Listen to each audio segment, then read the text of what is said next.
we need to be cognizant of these articles, and as a department, what do we need to do to achieve these quality aspects of services and goods? One is GRM. Tumeingia wakati wa siasa, kweli uongo.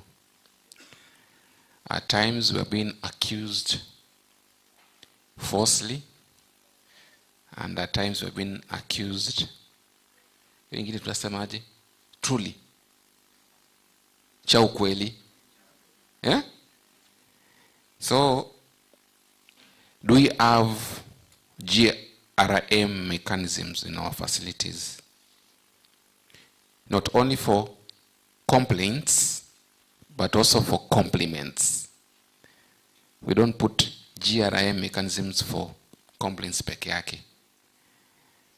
Can we have tools or interventions zenye mgonjwa akitoka kwa facility zetu unamuuliza umehudumiwa aje? Exit interviews. Yule daktari probably ni mzuri, lakini kwa gate watchman aliniongelesha vibaya. You take point of that and you do a corrective measure. We have KQMH, Kenya Quality Model of Health, in all aspects at facility and at community level. These are tools that we need to use to ensure that we have quality in our facilities and in the community. We are doing support supervisions to ensure that our healthcare workers have the skills and techniques to offer the best services. Working improvement teams and quality improvement teams, very important. Zenye zimekuwa chini, kindly tuzifufue. We still also have, among others, hospital transfusion committee to ensure that we have sufficient blood, safe blood in our facilities. Without much ado, naomba tuingie kwa part B, part A, before part B. Si hapo sawa sawa? So namuomba nimwalike Walter aendeshe ratiba. Nipigeni makofi.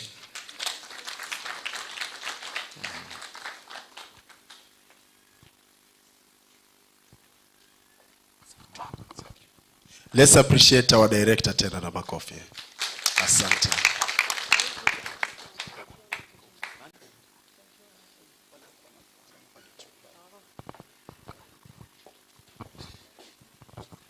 Good morning. Good morning once again. Yeah, maybe before I say anything, I would like to also acknowledge the CHMT members who are with us. We have worked with them in this journey, so kindly, CHMT members, tunaweza show mkono wenye mko o wasimame. Simameni. Yeah. To appreciate one, two, three. Asanteni sana, because among them we have gone through this journey, and that's why we are here. So I am Joyce Krigombori.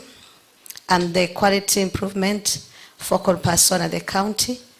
I'm also coordinating PMTCT and IPC. And I'm glad that you are here and you have made this day colorful even before it has even started. So feel welcome in this ceremony, and your efforts, I believe, they will be able to take us very far in the Department of Health. So my assignment is to take us through, I will be with Walter, the journey to where we are today in matters of best practice and quality awards.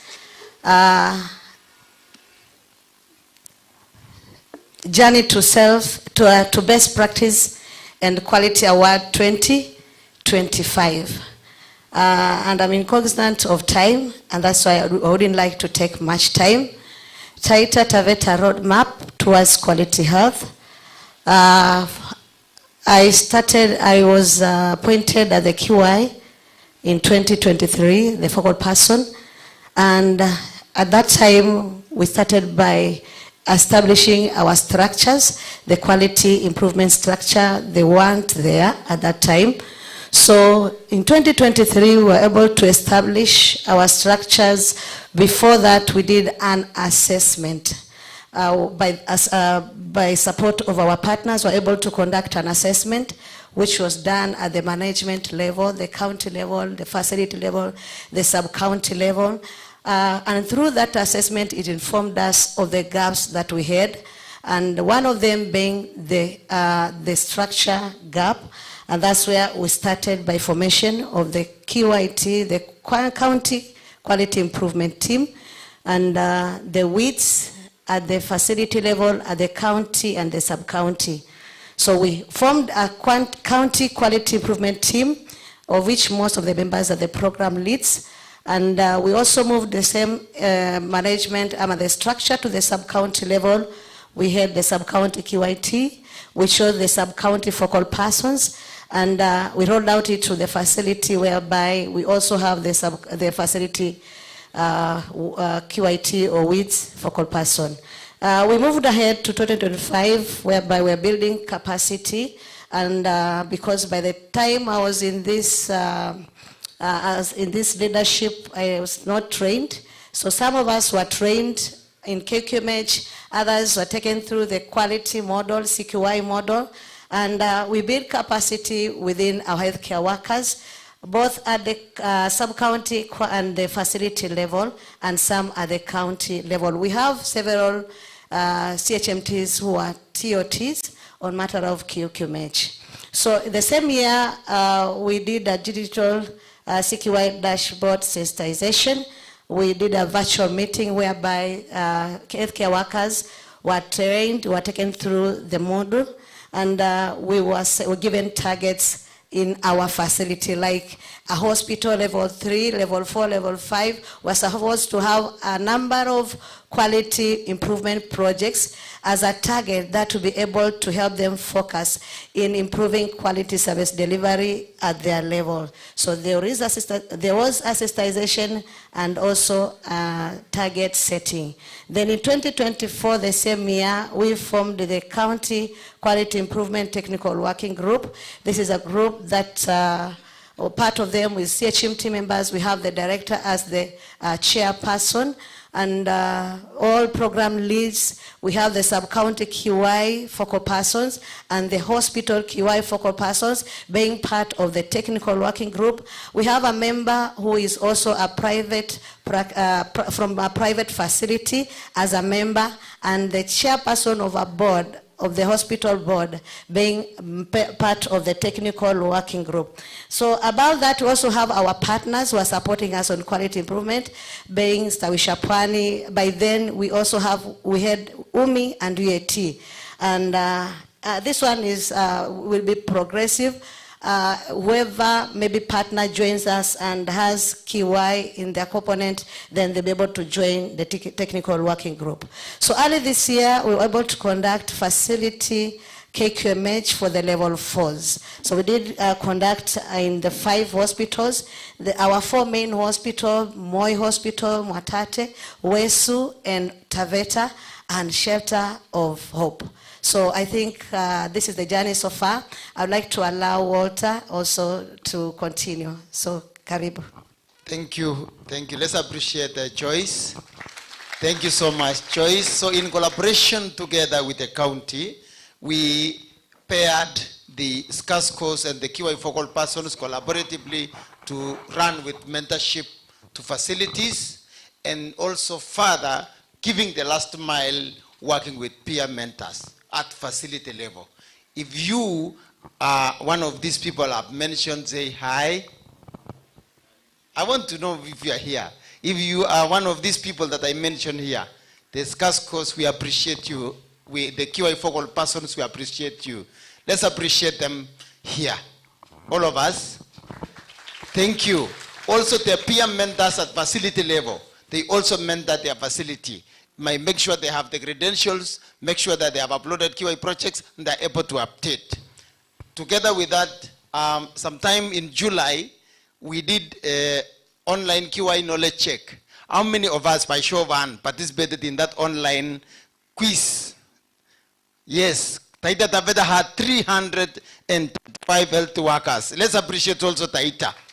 Thank you. Other counties included even Nairobi, Mandera, Turkana, Kisumu, Homa Bay, all of them. And this county was still leading in participation. So congratulations again. And further to that, around 28th of July, the county team planning committee was formed that were able now to initiate the journey to where we are today. If you are the QI Quality Award committee member, stand where you are. We are finishing. Best Practice Award, the one that we formed in July 28, where we've had, yes, let's appreciate this team. Lenjai is not standing because he's very busy supporting us. Timothy as well. We appreciate you guys. You did a good job.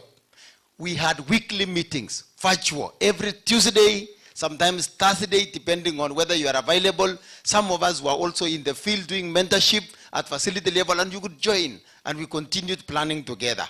The weekly meetings culminated to call for abstracts, and we received, the county received 73 abstracts, and out of those, the reviewers went ahead and analyzed and gave people opportunities to be poster presentation or oral.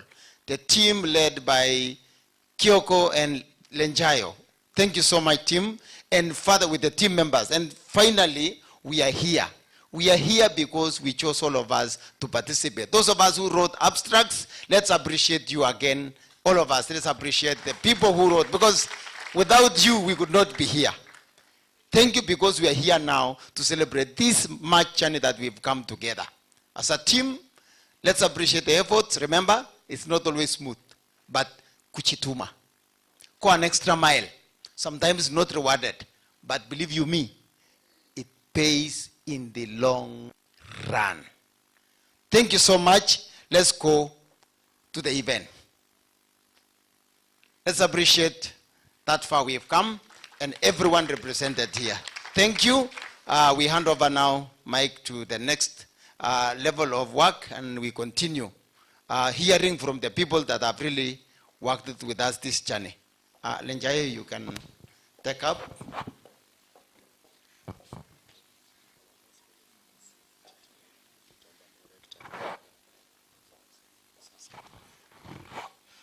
Kidogo before we continue, our hosts are here with us, TTNP.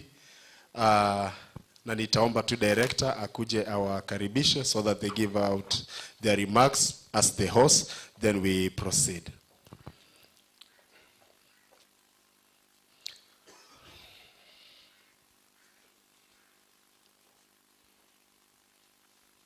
So thank you.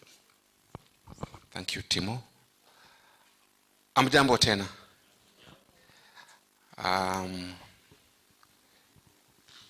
Tumepata mgeni mwenyeji.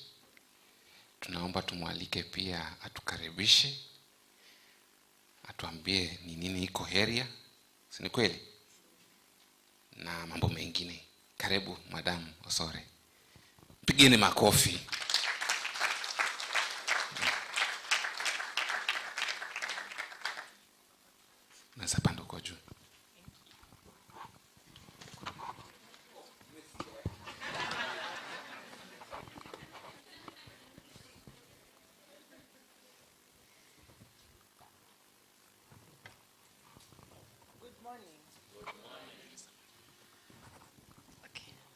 I thought I'm audible enough, but let me use the microphone. Good morning once again. Anawasalimu na salamu za TTNP. Amjambo. This morning I'm glad and I recognize all the protocols established, because I can see the guests are not yet here. And I've just come in, so I might not know who is here and who is not there. My apologies for that. But most of all, feel welcomed at TTNP. My name is Audrey Osore, and I'm standing here on behalf of the principal, Mr. Shaw Fondo Kalama, who is our CEO. And on behalf of the administration, I take this opportunity to welcome each and every one of you here. We are a center of excellence in hospitality. We try our best. And having chosen us for this event speaks a lot about us and also about the trust that you have in us. So we are hoping that as you stay around, you'll be able to enjoy yourself. You'll be able to pick one or two things that you can take home with you. Apart from what you have come to do, recognizing the best practice awards for this forum of 2025, we also offer training in this institution. And we are under the TVET, that is the State Department of TVET under the Ministry of Education. And therefore we offer courses across the lines of skills acquisition, that is from business, liberal, ICT, hospitality, tourism, and all forms of engineering, including building, civil, electrical, and mechanical. So in our enrollment is ongoing. As a national polytechnic, we do not have a time for enrollment. Whenever you feel like it's time for you to enroll, you're welcome. We are a qualification awarding institution, therefore we are able to customize what you want to learn. Therefore, as learned people, and I've seen here it's about research, we're also good in research. We have a whole department that deals with research. And at the national level, we are recognized for presenting our papers and doing that which is possible within our mandate. Therefore, we also welcome you to work closely with us where need arises for the better of this community and for the better of this society. As you continue with your program, we are hosting you and we are ready. No human being, no institution is perfect. And therefore we welcome compliments and we also welcome corrections. Wherever you feel that we would have done much better, we are ready to listen, and that is what is going to make us better. If you keep quiet, you'll still come back and be served with the same level or even worse. But if you say where we are supposed to move to, then we will make an effort, and when you come back next time, which we believe, then you will find us even in a better position and you will be much, much more comfortable. I know you are time bound, and therefore, being someone who keeps time, I don't want to take much of your time, but to wish you well, and I hope that TTNP will make you most comfortable during your stay, and you will be able to talk about us when you leave this place. Otherwise, TTNP stands for Taita Taveta National Polytechnic, formerly Coast Institute of Technology. How I pray that you tell your neighbor that this is no longer TTNP, it's called CIT. This is no longer CIT, it's called TTNP. Okay? Because we are all in that confusion. Some of us, hata mtu amekuuliza, uko wapi? Ulimwambia uko wapi? CIT. So can you tell your neighbor niko TTNP? You know I'm a teacher, so if you don't do that, I will not come down. So tell your neighbor that niko TTNP. And then ask your neighbor, TTNP na maanisha nini? What does it stand for? So thank you so much, because hiyo ndio injili tumebaki tu nayo. Hata sisi wenyewe saa ingine huwa inatuchanganya. Some of us are still calling Caltex. Wakati hakuna Caltex hapo, si ndio? So pia hiyo ugonjwa ndio inatumaliza, mtusaidie tuweze kujua hii Taita Taveta National Polytechnic, and then we'll move forward well. Thank you so much, and God bless you, and have a good time. Thank you. A round of applause to Madam Audrey Osore. Thank you so much. Asanteni kwa kutuhost. Jacob.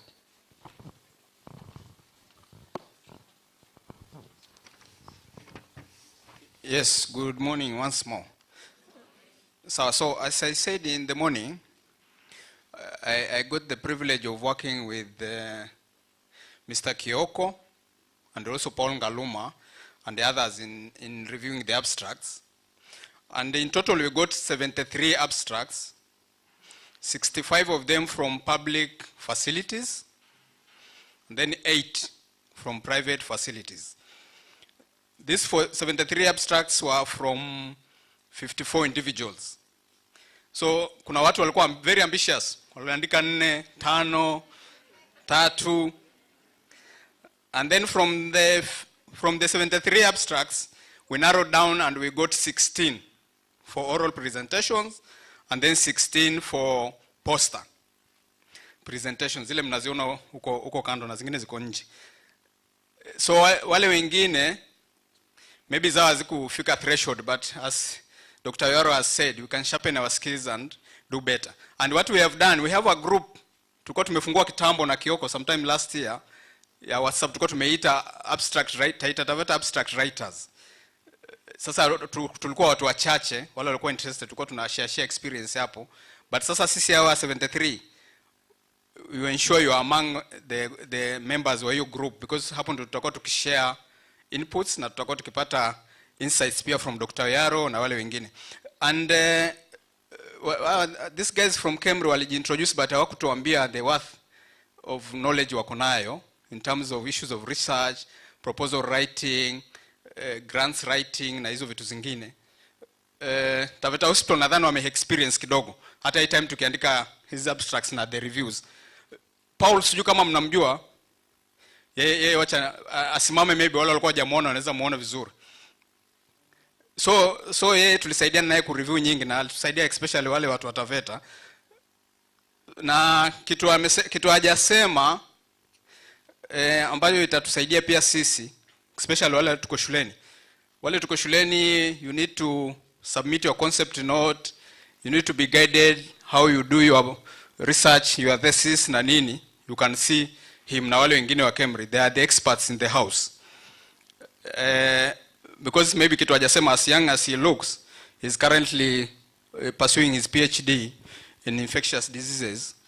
So you can imagine the wealth of knowledge he has, plus the other members. So I'll take this opportunity to invite the first presenter, and he'll be having his 5 minutes. After, we'll take a set of 5, and then tutakuwa na session of question and answers. So Anthony Mumbo will come forward. Anthony Mumbo is a clinician from St. Joseph Shelter of Hope, one of the private facilities we have around. So he'll present on closing the gap on tuberculosis case detection at St. Joseph. And then after that, I'll call the other person, and then we'll continue like that until the 5, and then a session of questions and answers, and then we continue. Welcome. Good morning, everyone. Welcome to the presentation from St. Joseph Shelter of Hope. I am Anthony Mumbo. The title is Closing the Gap on Tuberculosis Case Detection at St. Joseph Shelter of Hope. And my co-author, Douglas Shalish, is not with us today. He is on duty. So in Kenya, while only 97,126 of a projected 124,000 TB cases were recorded in 2023, the case detection rate increased from 77% to 78%. That is, the 77% was from 2022. This is despite 33% being still misdiagnosed and untreated. Kenya responded by introducing the 2023-2028 National Strategic Plan to eradicate TB by 2030 with a focus on community-based case finding. This nationwide difficulty was mirrored at this facility, St. Joseph Shelter of Hope, whereby we had identified only 3 cases by December 2023, and that was translating to 9% out of the 32 cases that we were given as an annual target. This demonstrated the necessity of quick focus interventions. So our objective was to enhance the TB case detection through collaborative facility community case interventions and guided by continuous quality improvement. So our methodology was facility community TB intervention guided by continuous quality improvement, whereby this was implemented, involving community healthcare promoters and healthcare worker training, infection prevention control strengthening, and enhanced diagnostic in the facility. The results that were recorded, the measures were implemented starting from the December 2023, and by October 2024, 30 TB cases had been detected, meeting 93% of the yearly target for TB detection. So our conclusion was that TB case detection is greatly increased when community and health facility relationships are strengthened. This is an adaptable and efficient model to help Kenya achieve its 2030 target of 0 TB infections and deaths. We advise adoption in other healthcare settings to fill up TB detection gaps. We acknowledge stakeholders, our implementing partner for HIV and TB in St. Joseph Shelter of Hope, for Taita Taveta, Bomu Mkomani Clinic Society, the county, Taita Taveta County TB and Leprosy Coordinator, Sub-County TB and Leprosy Coordinator, and also St. Joseph Shelter of Hope Fraternity. In the galleries, this was a picture of a TB-SCF meeting that we had done in December 2023. And this is a graph of the TB CQI in the online CQI platform that we are tracking during that period. Thank you.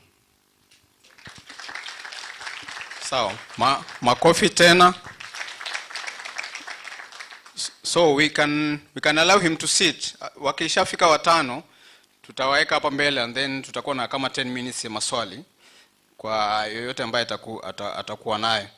And then I wish to call the second presenter, who is Kelvin Nyarindo.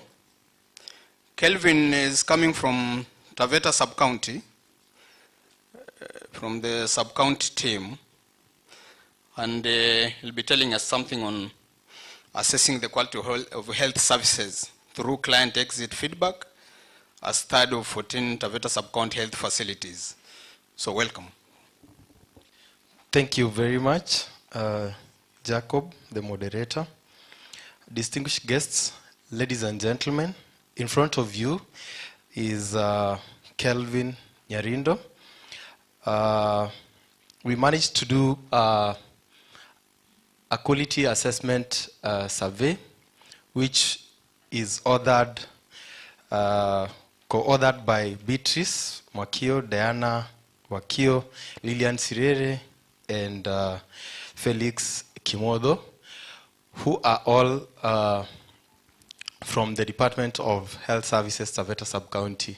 And our title was assessing the quality of health services through client exit feedback. This is a study that took place in 14 facilities within Taveta Sub-County. Quality of health service delivery is essential for client satisfaction and better health outcomes. Taveta Sub-County health managers conducted this study to assess client experience and satisfaction, to identify priority areas for improvement in order to enhance quality service delivery. Patients' decisions to utilization of health facilities are shaped by factors such as caregivers' expertise, cost of treatment, and reliability of the facilities. Understanding this relationship, this is critical to maintaining quality standards. A methodology that was adopted, this study was a descriptive cross-sectional quantitative survey which was conducted in April 2024 in 14 purposively selected rural and faith-based facilities. We went ahead to use simple, random, and systematic methods to determine the first and subsequent respondents. Then data was collected from 407 respondents, where we had a target of 1,340. We used a Google form which was administered face-to-face by 15 trained enumerators. The low response rate was due to patient fatigue. Data was analyzed using SPSS and summarized in tables, charts, and graphs. Our results of importance here, high satisfaction area rates, which was 97 to 99% was reported for staff conduct, including reception, availability, and grooming. Service turnaround was efficient with 73.5% waiting between 10 to 20 minutes. Facility cleanliness had a 90% satisfaction rate, where OPD and MCH services were well received with 96 to 100% the respondents. However, drug shortages affected 51% of clients. Laboratory services were inaccessible to 78%, and only 22% knew how to lodge complaints and feedback. Suggestion boxes and complaints register were often absent or unused at 64%. So in conclusion, human-centered care is strong, but systemic issues like drug shortages and limited laboratory access require urgent action. A dual approach, leveraging strengths while addressing core service gaps, is key to enhancing healthcare quality.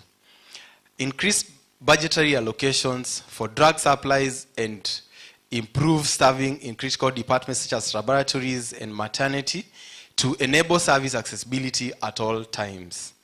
So promote and use feedback mechanisms while maintaining strong human-centered care aspects to support client trust and retention. We acknowledge the participation of all the clients who responded: healthcare workers, Taveta sub-county facilities, enumerators from Kenya Medical Training College, Taveta campus, sub-county health management team members, and the Kenya Red Cross Society for support. Thank you. Makofi tena zaidi. Hey, tunapiga makofi kinyonge. Tumuongeze tena makofi tafadhali. Wale watu wanatoka kule kwetu, si mnajua vile watu tunafanya na vigelegele kidogo. Sasa vigelegele tutavisikia kwa the next presenter. So I want to welcome the next presenter from Mwatate Sub-County Hospital.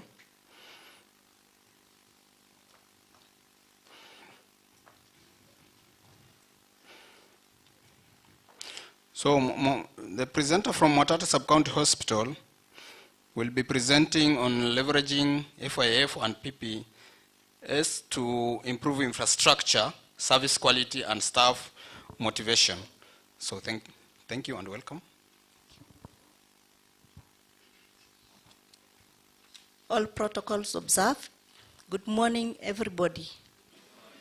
My name is Sabina Kitaba Mkendi from Mwatate Sub-County Hospital.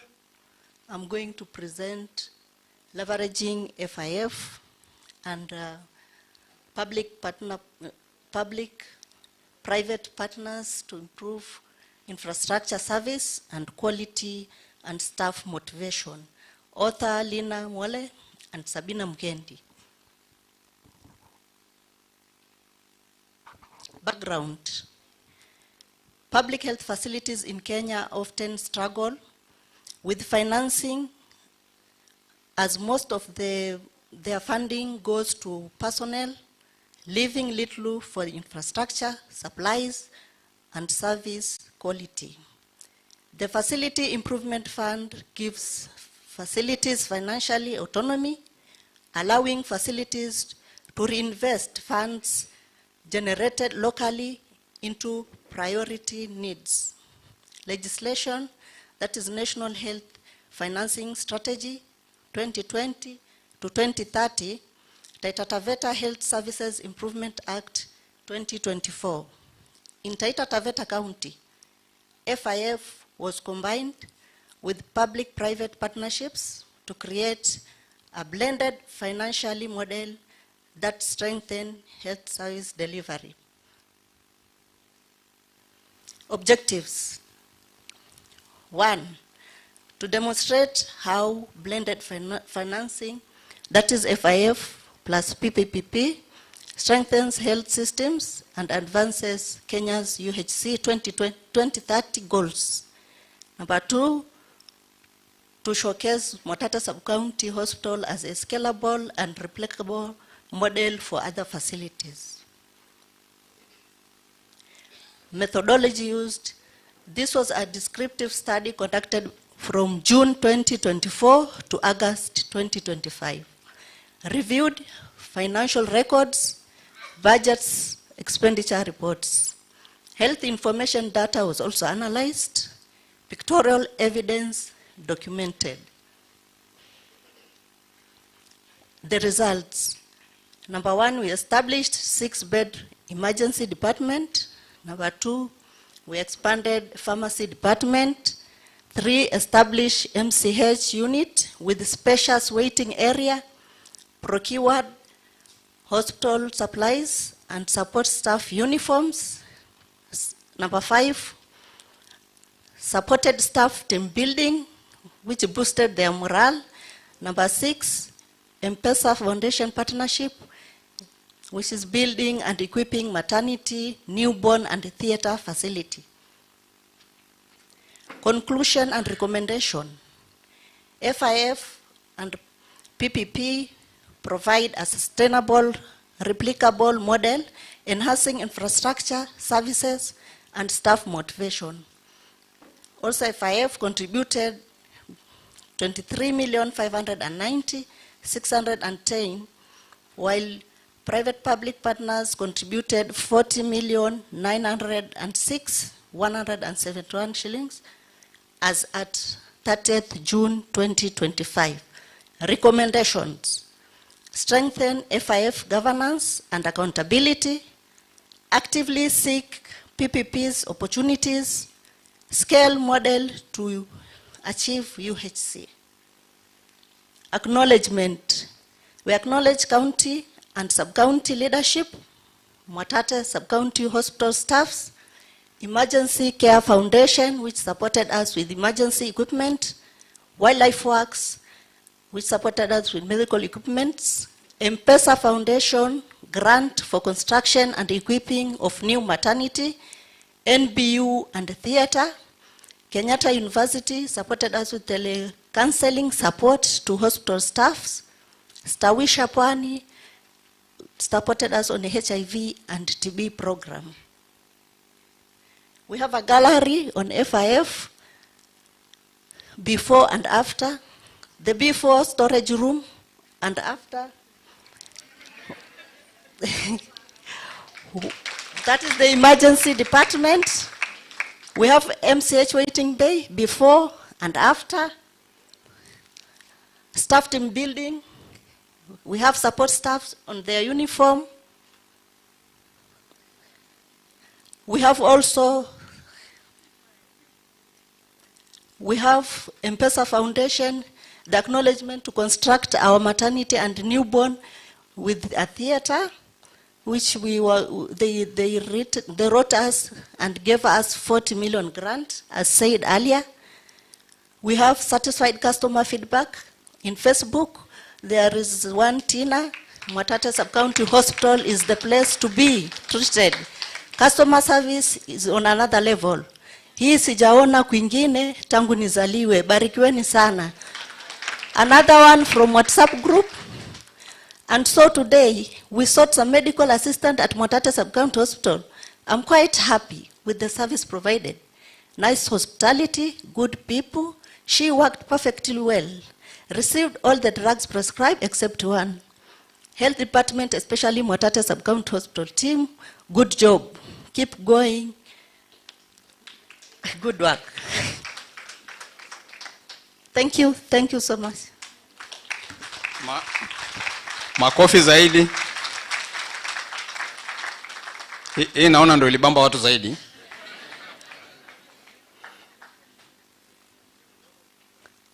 Okay, so naona tunaendelea vizuri. Yeah, and I wish to call the other presenter. Maswali tumesema ni baadaye, tutakuwa na kama 10 minutes or so za maswali. So the other presenter is from Vesu Hospital. She is presenting work done by her and some other colleagues. The corresponding author amepata udhuru kidogo, hajafika, but this wonderful lady around at a present. She's a laboratory scientist. Wasema tusiwaite uptake ama staff. So they are scientists, and she will present. So you have your 5 minutes.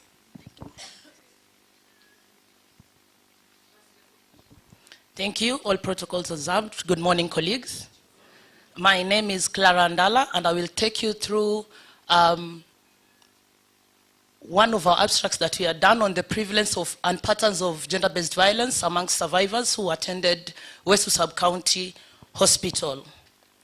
So as a background, I would like to mention that gender-based violence is still a public health concern that affects nearly 1 in 3 women worldwide. With Kenya reporting about 45% of women who are aged between 15 to 19 experiencing some form of either physical or sexual violence. So far in Taita Taveta, there's an increased number in the documentation of these cases, and we are highlighting that there's an urgent need to conduct more data to find out where these cases are happening from and what we can intervene on. So this study sought to determine the prevalence and the patterns of GBV amongst the survivors presenting at Vesu Sub-County Hospital. So we had 6 objectives. We wanted to check out the demographics of the individuals who are GBV survivors. Again, identify what are the most common forms of GBV that are being experienced. Thirdly, we wanted to determine the relationship of the survivors and the perpetrators of this GBV. Fourth, we wanted to find out the temporal distribution by person and time and place across the study period. Again, evaluate what we do as the health management in terms of clinical management to these survivors and in offering PEP and any STI treatment. Again, we also wanted to follow up on the adherence amongst the survivors who visit our facilities from the initial care up until the follow-ups that are supposed to be conducted. So this was our methodology. We conducted a retrospective cross-sectional study between June of 2024 and May 2025, where we saw that we had attended to about 31 cases of GBV, 31 survivors who had undergone some form of GBV.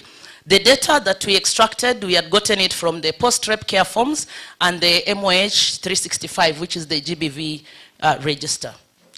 So this is result 1. Of the 31 survivors that presented to Vesu Sub-County Hospital, 93.5% of them were women, and of these, 26 were women who are aged below 25 years. We also found out that the most common of violence that was reported was defilement, with sodomy forming the least at 3.2%.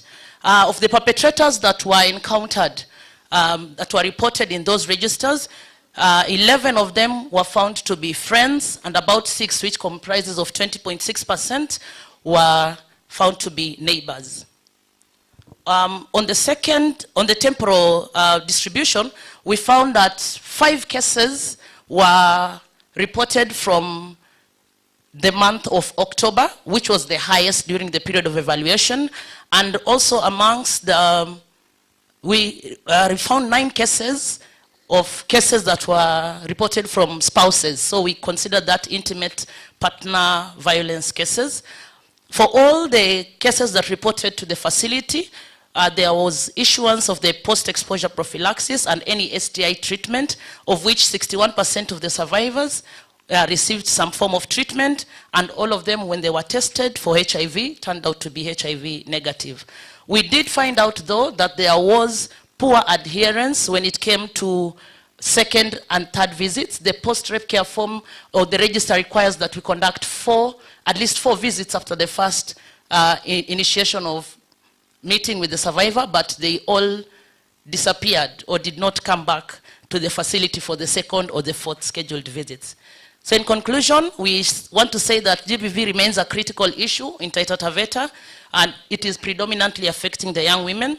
The findings, they highlight that there's an urgent need to strengthen the prevention and response systems when it comes to matters to do with GBV. We would like to recommend an increased community sensitization and improved survivor follow-up. Then we also want to have an integration of mental health services within all the services that we offer to our survivors, and include more of capacity building for healthcare workers on matters to do with GBV, its response and clinical management. Again, we feel like a coordinated multi-sectoral approach is essential to reduce the cases that you're having and to protect all the survivors' well-being.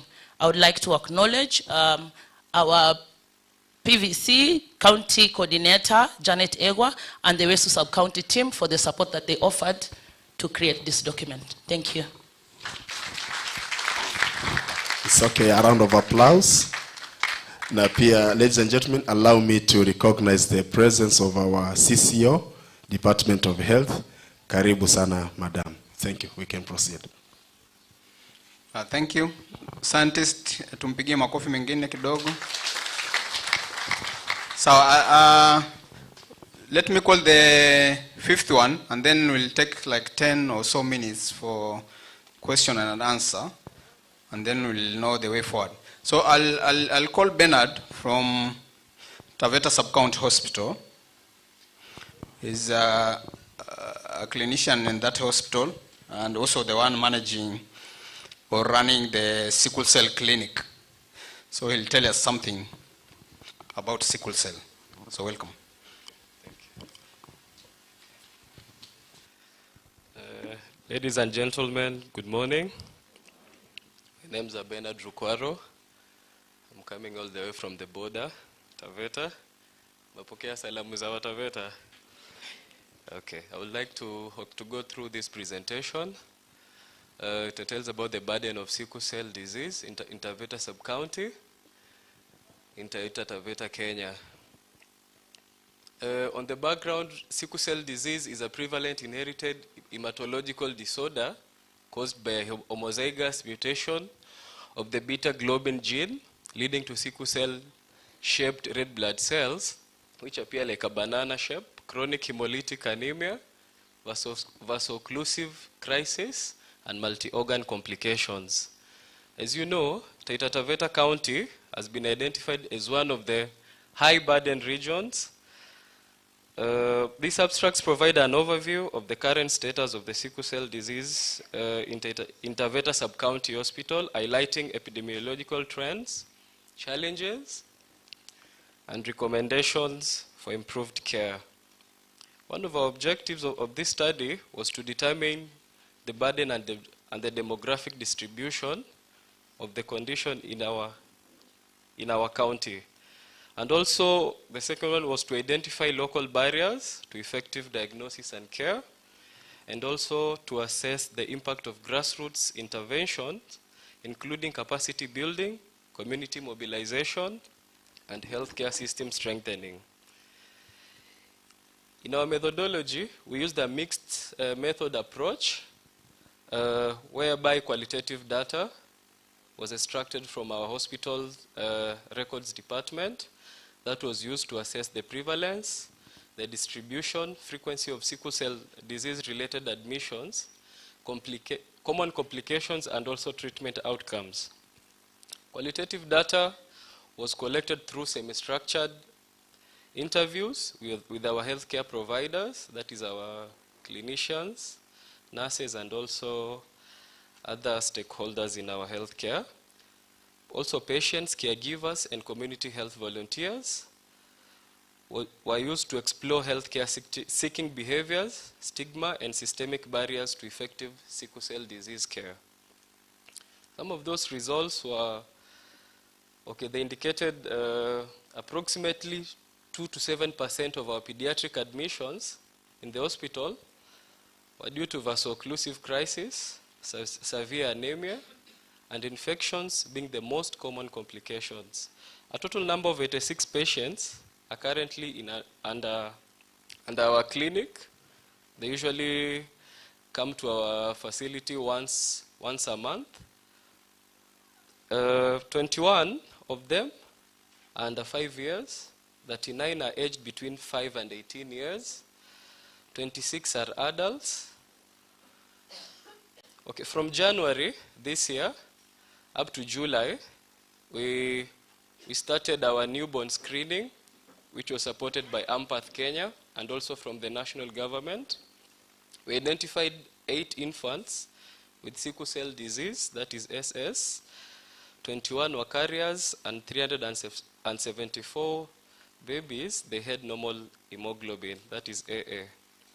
As you can see from our table below, those are the numbers. So this program has been supported by AMPATH. Actually, we are one of the 4 counties in Kenya that have been given this opportunity to do this study.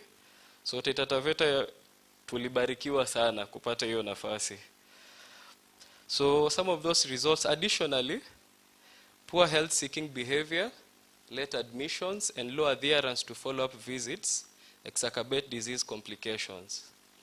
Key interventions include the establishment of the first sickle cell disease hemophilia clinic in the county, grassroots advocacy led by NGOs like African Sickle Cell Organization, infant screening, as we've seen from AMPATH, healthcare worker trainings, community barazas, and SHA enrollment for the patients with sickle cell.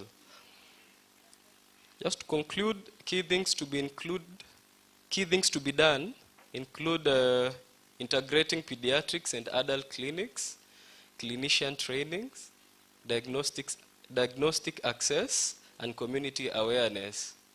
To reduce mortality and morbidity, the strategic priorities were done. That is scaling up newborn and high-risk screening, securing affordable medication, including hydroxyurea, PenV, folic, and also those vaccinations that they get, that is pneumococcal and meningococcal, sustaining staff training, reducing stigma among patients, and integrating sickle cell disease into broader county health planning. I would like to acknowledge AMPATH Kenya, ASCO, that is Africa Sickle Cell Organization, USAID, Stawisha Pwani, Taita Taveta Sub-County Hospital, and also Taita Taveta County, and also our facility. September is our Sickle Cell Awareness Month, so embrace those warriors at your facilities. Thank you.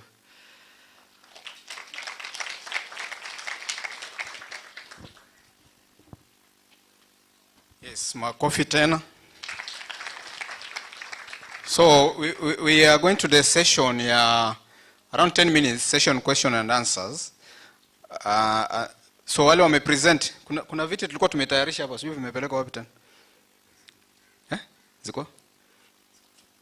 So I'll request the presenters waje tusikie kidogo, and then tutatoa mwelekeo baadaye kwa vile tutaproceed. So please, you are welcome.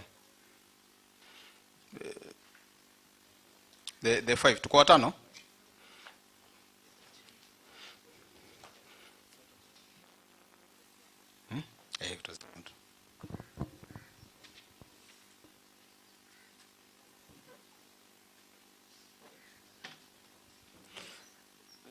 So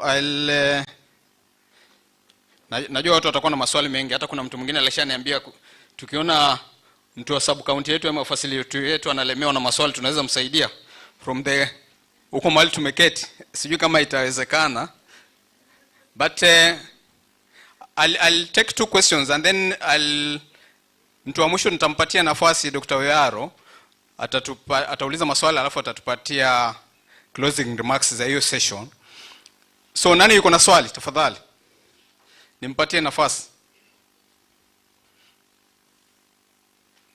Timothy atatusaidia kukupatia mic ndio swali lako project vizuri. Kama hakuna, I'll just go straight to Dr. Oyaro. Hi, Dr. Abel kule.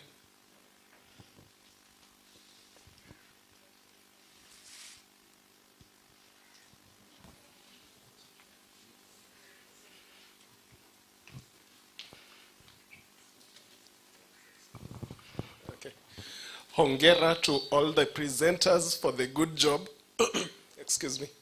My question goes to Clara Andala with regards to the post-rape care at, this was Wesu. The percentage was 16. About 61% got PEP. Maybe you could elaborate what happened to the rest of the cases. Is it that PEP was not available, they declined, or otherwise? Thank you. So take note of the question. Kuna mwingine? I won't take like hatuna muda mrefu sana, so we can take a few. Kuna mwingine?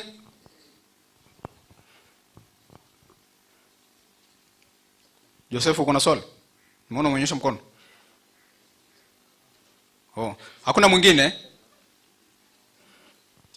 Haya, so I'll give the opportunity to Clara Ama Daktari, you can ask your question. You can reserve the final comments. You can ask any questions you have so that they can answer, and then you'll sum it up.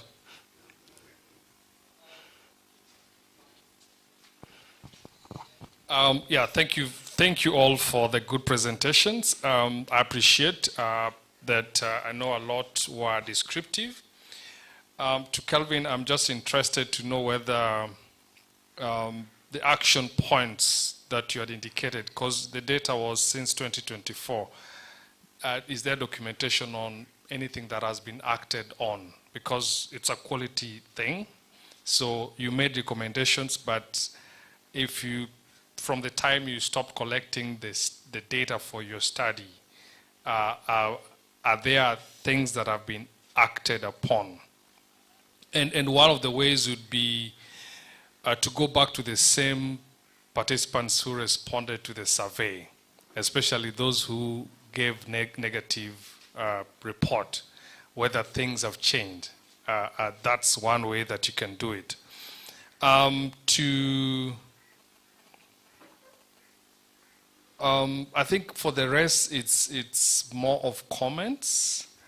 To my friend Bernard on... Maybe I suggest you reserve those ones. I reserve the comments. They answer. Okay. They give us the answers, and then now we'll finalize with the comments. Thank you, Dr. Abel, for your question. That, yes, indeed, we did notice that we had 61% receiving the PEP. The biggest challenge, and that's why our recommendation is that we need to have capacity building, was on documentation. So I have a feeling that it was done, but the documentation was not there. So we just captured it as it was so that we identify the gaps and again move forward with the best practices of documenting. Thank you. Yes, thank you very much, Daktari, for your question or inquiry. On the action points that we had already come up with, through our usual support supervision. We always follow up and see whether they have already acted up on what we had recommended or what we had come out with. So what we did actually after the study, we called all the facilities to a meeting.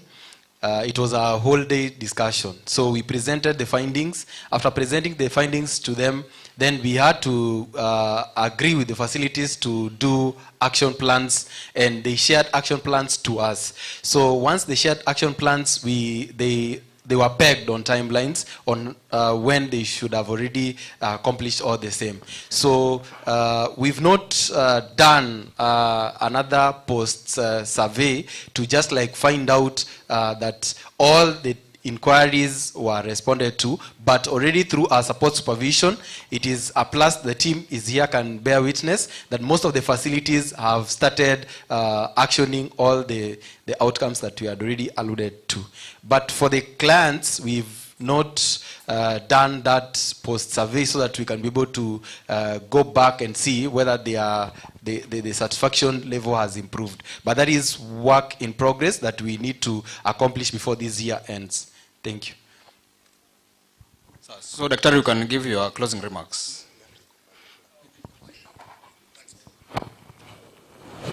Yeah, and this is not just for them only. And I've seen there is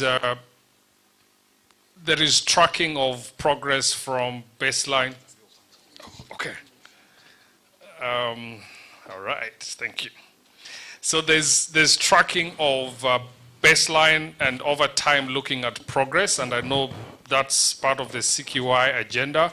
Now my challenge for all of us is I want us to move to the next level where we have comparators, right? So there's this facility that moved from 9% to 93%. That is from Anthony. But someone can say that could have been a natural process, that as time goes by, health workers will always work harder, and you'll see a graph like that, right? But now I will introduce another health facility that is not doing what you're doing in facility A and compare the two. And then I can confidently say that the achievement was because of the intervention that you put. So that's something for consideration. I think to Kelvin, I'd mentioned already that you can go back and interview a new set of patients, or you can get the same ones who we interviewed the first time, and you can compare probably those who are satisfied before are now not satisfied, and those who are dissatisfied are now satisfied. And that makes it very interesting as you do your analysis. Madam Chief, it's very commendable to see the presentation from Sabina on PPP and FIF. And I think facilities that have not done that should be jealous and put extra efforts and see how can we harness on private sector for domestic resource mobilization. Because funding, external funding is reducing. But there's someone out there who's just waiting for you to knock the door and help you improve your health facility. So that is really commendable, and let's continue with the same. Is it surprising to see that friends and neighbors are the highest perpetrators of violence, people causing violence? Is it a surprise? Is it a surprise to us? Then what are we going to do about it?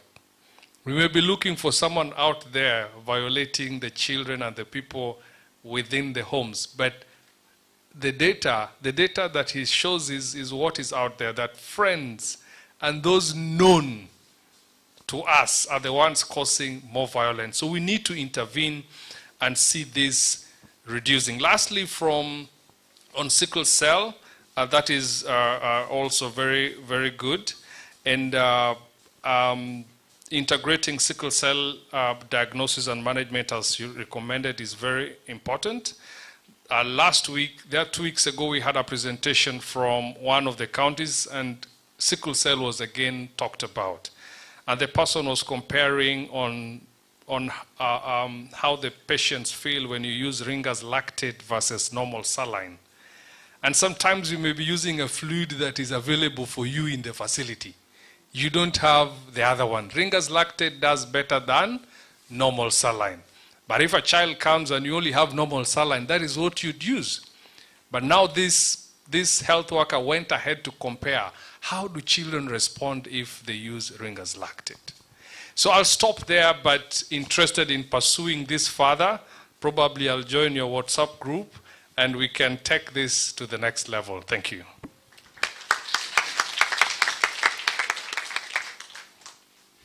Makofi tena kwa Dr. Oyaro. Sawa, so you can take your seats. I hope tumechukua the comments. With the guidance of Dr. Oyaro, I know we can learn more and more. So we wish to take the other set of presenters, and then from there, tutajua kama chai iko tayari ama ni vipi. So the other person who will be presenting, I'll be calling on stage Christine Namusia from Modambogo. Modambogo, siku hizi ilipandishwa cheo ni health center, ama? Ni health center, so from Modambogo Health Center, and she'll be presenting something, atatuambia.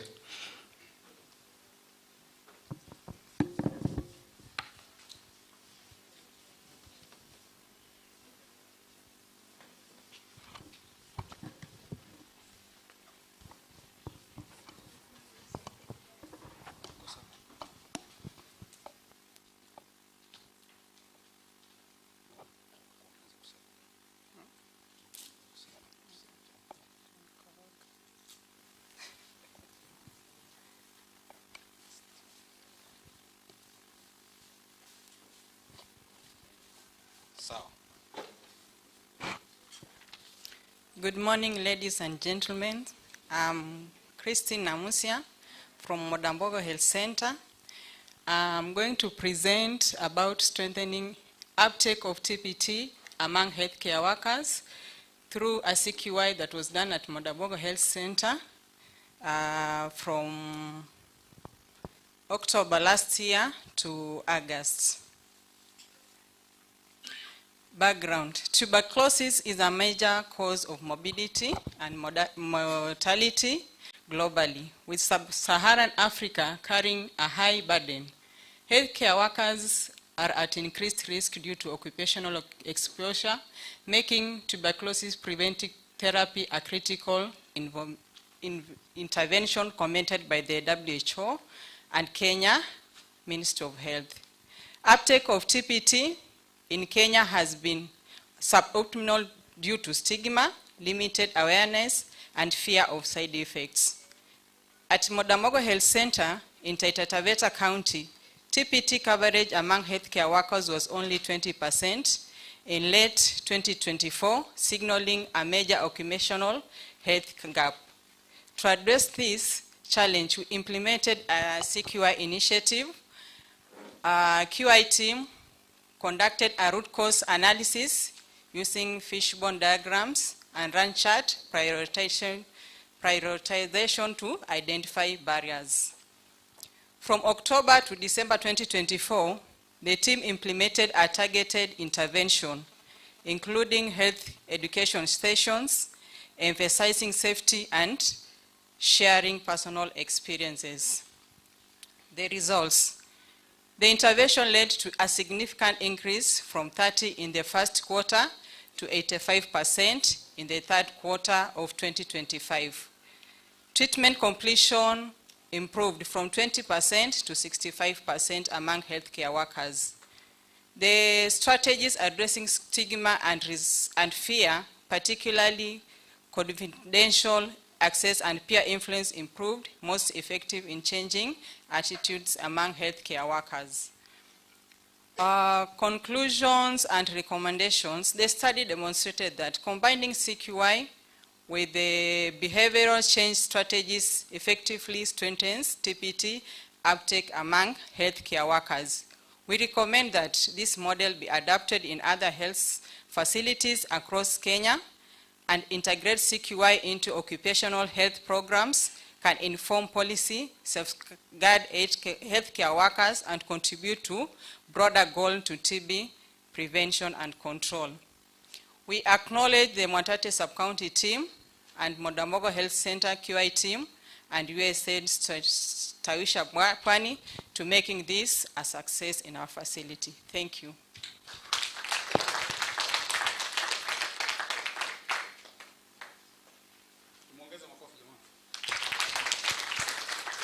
So I'll be calling the other presenter. Naona tunaendelea vizuri. Maswali yaweko tutayapata baadaye. So I want us to go to Moi. And Moi, I'll be calling Fatma.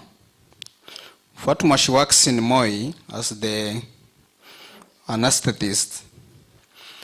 And she has something to present. I think in the meeting ya kwanza nimeenda nikaona anesthetist wamekuja mkutano na waka present kitu. Ama nyinyi mshawaona mahali? Sasa I think this is a plus. Wale wengine tuwaambie waje wasome kwa mwenzao na wao wa present kitu. Sawa. Okay. All protocols observed. Good morning. My names are Fatma Nyazi Mrabu, a clinical officer anesthetist stationed at Moi County Referral Hospital.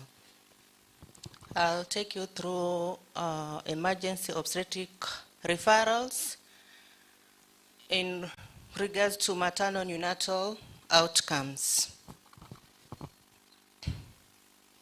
So, background, timely and effective referral of obstetric emergencies is a critical component of maternal health care, particularly in rural and low resource settings. Kenya experiences challenges within the referral systems, which continues to significantly impact maternal and neonatal outcomes, despite ongoing national efforts to improve through policy reforms and infrastructure development. In our county, Taita Taveta, a combination of long distances between health facilities, limited emergency transport, and inconsistent referral coordination has created critical gap in continuum obstetric care, contributing to avoidable neonatal and maternal complications. Objectives. To examine the outcomes of referred emergency obstetric cases to Moi County Referral Hospital with a focus on the maternal and neonatal morbidity and mortality. A mixed methods retrospective review was conducted using documented case reports from maternity registers of cases referred due to obstetric emergencies. The results. A review of 165 obstetric emergencies referred from peripheral facilities in the year 2023 revealed 1 maternal and 25 neonatal deaths. See you. Okay. Out of these neonatal deaths, the reasons for referrals were due to preterm deliveries, birth asphyxias, low birth weight, neonatal jaundice, which accounted for 40% of all these 165 cases referred to Moi County referrals. It means that these babies were delivered at the peripheral facilities and they were referred to Moi for newborn care. And 58% of these cases, about 96%, There were now the maternal complications were due to preeclampsia, eclampsia, obstructed labor, malpresentation, and 96 of these cases were delivered via cesarean section. Conclusion and recommendation.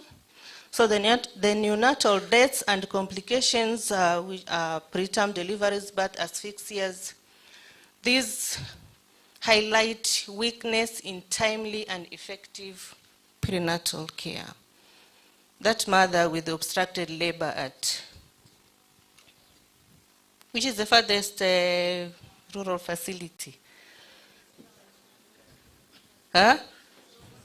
Zungulukan? No, to Moi, within the county. So how does that mother, how effective do we do our timely diagnosis? How long do we take to make this diagnosis? How long does this mother take to reach Moi County Referral Hospital? How well prepared are we at Moi Hospital to receive this mother and give the emergency obstetric care? So the high rate of cesarean section suggests some delayed or inadequate management. So by the time this patient anafika, unafanya cesarean section, anapata mtoto asphyxiated, where do we go wrong? So to improve on these outcomes, we recommend better staff training, that is update on management of obstetric emergencies. Through CMEs, we have maybe SOPs on how to manage these common obstetric emergencies. We also enhance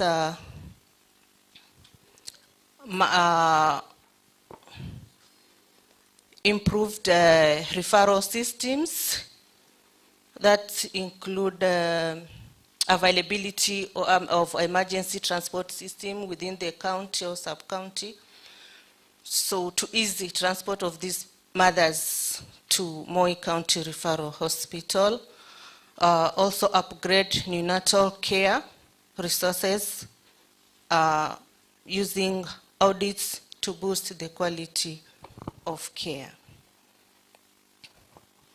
I acknowledge maternity staffs at Moi County Referral Hospital, together with the newborn unit staffs, and USAID Stawisha Pwani, who has made my journey a success. Thank you.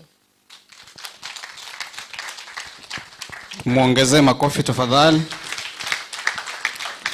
Haya, so yule mwingine watatu ni a laboratory scientist from Moi County Referral Hospital. Atakuja atuambie mambo. So Humphrey, he'll present, and then we take two more, and then we finalize.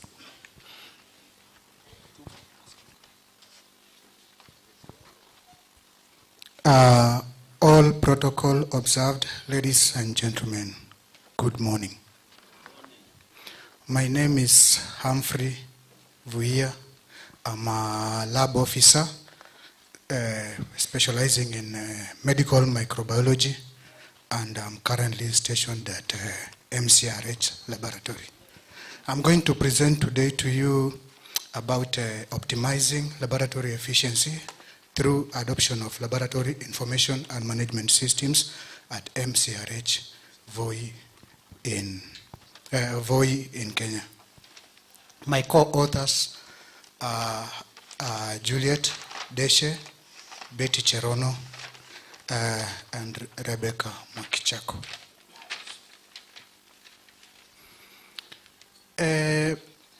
Efficient systems in the laboratory are very crucial in diagnosis and also for quality patient care. In low and middle income countries, Kenya included, have often relied on manual systems, which involve a lot of errors, medical errors, loss of data, and also slow service delivery. And Moi Laboratory has not been an exception of this. And plus, other laboratories in this county have faced this challenge. And to address this challenge, our laboratory settled on installation of our laboratory information systems in June 2024 to curb the challenges.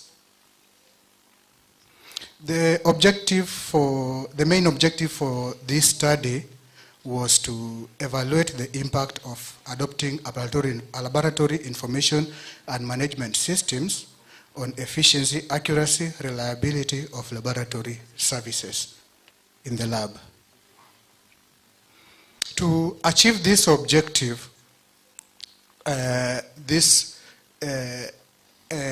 we compared manual systems and the newly implemented lab information systems, where data was collected retrospectively from the manual books. We analyzed each test based on our various variables from the manual books, then compared the same on the lab information systems to be able to achieve the objective. Our variables in this case included turnaround time, reported error rates, and also report retrieval efficiency. Data was collected in the month of March 2024 for the manual system before the adoption of the lab information and management systems, and also in March 2025, exactly nine months after the adoption of the lab information systems, when the system was now running smoothly. And from the analysis that were performed, it showed that lab information systems had led to so much gains in terms of efficiency and accuracy. Starting with turnaround time, manual systems had an average of 6 hours turnaround time, while lab information systems recorded 3 hours of turnaround time, which is exactly 50% faster. And as for routine tests, which are our baseline tests in our facilities, turnaround time improved from 78 minutes to 26 minutes, which represented 66% faster as compared to the lab information systems. And turnaround time for specialized tests dropped from 11 hours to 5 hours. 11 for manual systems and 5 hours for lab information systems, which represented a 54.5% faster. That represented 54.6% faster. For our next variable, which was error rates, reported error rates, they reduced from 8 to 2, which is a 75% reduction. And our third and final variable, which was report retrieval time, it recorded a drop from 20 minutes to just under 2 minutes, which is 90% faster compared to the manual system. And this really provided reliable access to patient results and patient information. This graph here represents the results as obtained, just as discussed, you can see with the yellow graph representing manual systems and the blue graph representing the limbs. For average turnaround time, actually from all the variables, you can see they dropped with more than 50%, which is a huge improvement on the system. This study concluded that the adoption of LIMS, which is Lab Information Management Systems, significantly improved laboratory efficiency, as we have all seen, accuracy and reliability at this particular lab where the study was conducted. And the turnaround times were halved, reporting errors reduced by 75%, and the results retrieval became nearly instant. These outcomes therefore demonstrate that digital laboratory information systems strengthen the diagnostic capacity, and therefore they enhance patient safety. We therefore recommend that these systems be adopted in similar resource limited sites and laboratories in the country, and also specifically in this county, Taita Taveta. I wish to acknowledge people who participated both in this paper, the reviewing team, which with their comments and recommendations. I also wish to acknowledge the county and sub-county leadership teams for this noble initiative, and my co-authors Betty, Juliet, Dr. Mokichako, and the entire VOI lab team for facilitating this paper. Finally, I can't conclude without mentioning the Ministry of Health, which without them, we will not be able to have received this information system. They are the ones that were responsible for installing everything and even the training of the staff. The last page includes the most important part of this paper. Actually, from this image, we can see the journey that we've moved from a manual system, where on the left you can see we had this not even a quarter of the papers we had in the lab. And imagine a situation whereby you need to go and retrieve information, patient information, from all these books on the left in the image. It will take a long time, and sometimes you could even miss it. But on the right, I've hidden the farthest part of the screen for patient confidentiality. But on this screen, you can see everything is at hand. You only need to search a patient's number or a patient's name to obtain anything, all the information about this patient, including the tests, the results, the time they came in, the time they left the lab. You can be able to capture everything from this part, which makes it very easy. And that's why I've named this. The writings are small, but I've named this particular image from a bunch of papers to just a click of a button. You only need to click a button and you get the information you need. Thank you very much. Thank you, Makofi. Sawa. Just an announcement. Wale ambao tuko na posters zetu kule nje, tumeambiwa tafadhali tutoke. Au washaenda sio? Thank you. Wameenda.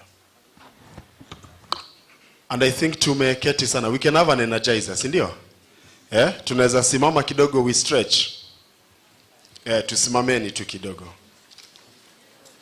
Tutengeneze nafasi ya chai. Sawa sawa. I hope I'm audible enough, si ndio? Inasikika? Yes. Inasikika, si ndio? Haya, mikono inaweza fika hapa. Au inafika? Sio, inafika hapa kwa mabega. Inafika, si ndio? Kwa magoti. Inafika. Inafika, si ndio? Haya, sawa. Tukiwa hapa juu tunasema nini? Pa. Sawa sawa. Tunasema nini? Tukija hapa pato. Tunasema nini? Pato, sawa. Tukija hapa tunasema pato. Tunasema nini? We can try, sindio? Let's go. Pa, pato. Chukua ni pato. Nimeruka pato. Sawa. Tuanze hapa. Pa, pato, pato, pato. Let's go. Pa, pato, pato, pato. Faster. Pa, pato, pato, pato. So you do what I say, don't do what I'm doing. Hiyo imefika, si ndio? Haya. Pa, pato, pato, pato. Ndio. Pa, usifunge macho, acha leo utani. Let's go. Pa, pato, pato, pato. Pa, pato, pato, pato. Pa, pato, pato, pato. Pato, pato. Pa, pato, pato. Pa, pato, pato. Thank you. Tumpigie Timothy makofi. So naona watu wengine sijui wameenda nje ama kule nje tulikuwa tunataka wale poster presenters wanne tu.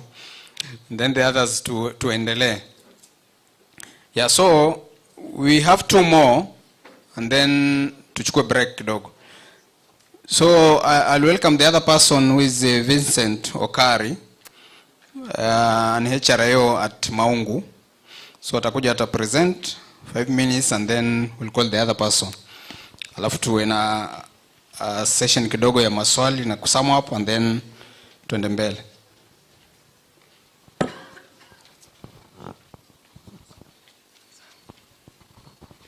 Good morning. I'm Vincent Okari from Maungu Health Center, and this is my abstract. So it's on PrEP initiation and retention among PMTCT mothers, that's strengthening outcomes at Maungu Model Health Center. So globally, HIV continues to threaten progress towards elimination of mother-to-child transmission, with Sub-Saharan Africa accounting to nearly 90% of infections. In Kenya, maternal HIV seroconversion during pregnancy and breastfeeding remains a major challenge, whereby in Taita Taveta mothers testing HIV negative at first NC but later turning to positive rose from 2 clans in 2023 to 6 in 2024. At Maungu model, 6 mothers had HIV positive spouse confirmed during clinics visit. That's first NC, while 95% remained at risk due to partners and non-HIV status, whereby there was none on PrEP. This gap in prevention demanded an urgent intervention to address this systematically. So a Sickle project was initiated, whereby we had to initiate PrEP grants in MCH and follow-up, whereby they had to be retained. So the main objective of this abstract was to strengthen PMTCT outcome by enhancing PrEP initiation and retention among HIV negative mothers at risk at acquiring HIV pregnancy and breastfeeding. So we did a retrospective observation review whereby we reviewed the previous data, whereby among HIV negative PMTCT mothers at Maungu Health Center in 2023 to 2025.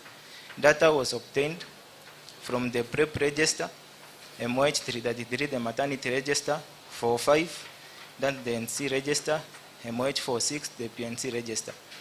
The outcome of interest was PrEP initiation and retention, with partner HIV status as the main indicator variable. A descriptive analysis summarized uptake and retention, whereby ethical standard was upheld through confidentiality. So these are the results. At the site level, we had 6 mothers whose husbands or spouse had turned positive. So we had to ensure that they are given PrEP and retained. And among the 95% who faced the non-partner status, we ensured that we have increased the number, whereby 8 mothers were initiated on PrEP and they have been retained up to date. A descriptive analysis showed good retention and rising uptake among at-risk mothers. the conclusion and recommendations, PrEP initiation and retention among PMTCT mothers at Maungu Model Health Center proved feasible and effective in reducing maternal HIV risk. The rising seroconversion and low male partner involvement highlight the urgent gaps. So strengthening routine PrEP integration within PMTCT services is essential to safeguard mothers and infants from new infections. So those are the recommendations. So I sincerely acknowledge the USAID Stawishapwani team led by Timothy Gichana, Jacob Lenja, and for their support, and the sub-county HMT, the MCH nurses, especially Ruth Matingiro for dedication services. We have the HTS the providers, that's Evans Maganga, for the commitment to testing and counseling. So it's not easy to convince those mothers to start PrEP. So teamwork really paid. We also have the PharmTech team for ensuring consistency PrEP availability at Maungu Health Center. Without the PharmTech and the availability of PrEP, we could not have achieved the 8 grants. So thank you so much, and God bless you.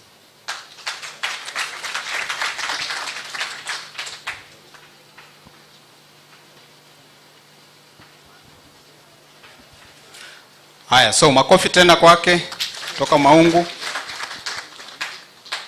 So I'll welcome the last person kwa hii session, alafu from there tutajua kama tunaenda kwa chairman nini. I wish to invite another lab scientist. Na this time our lab scientists watatuibia siri, kwa sababu wao naona ndio waliandika zaidi ya watu wengine wote. Mtatuambia siri ndo na sisi next time tuandike zaidi. So I want to welcome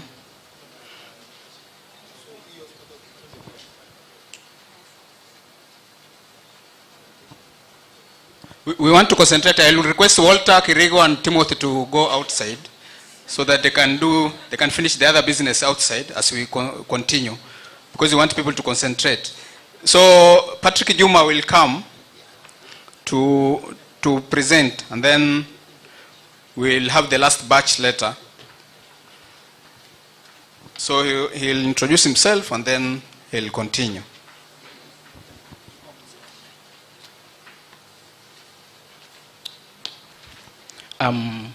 Riding to the already established protocol, good morning. My name is Patrick Juma. I'm a medical laboratory officer. I'm working with the USAID Stawishapwani. Apart from that, I mostly support Moi County Referral Hospital, but also support all other facilities in Matters Lab.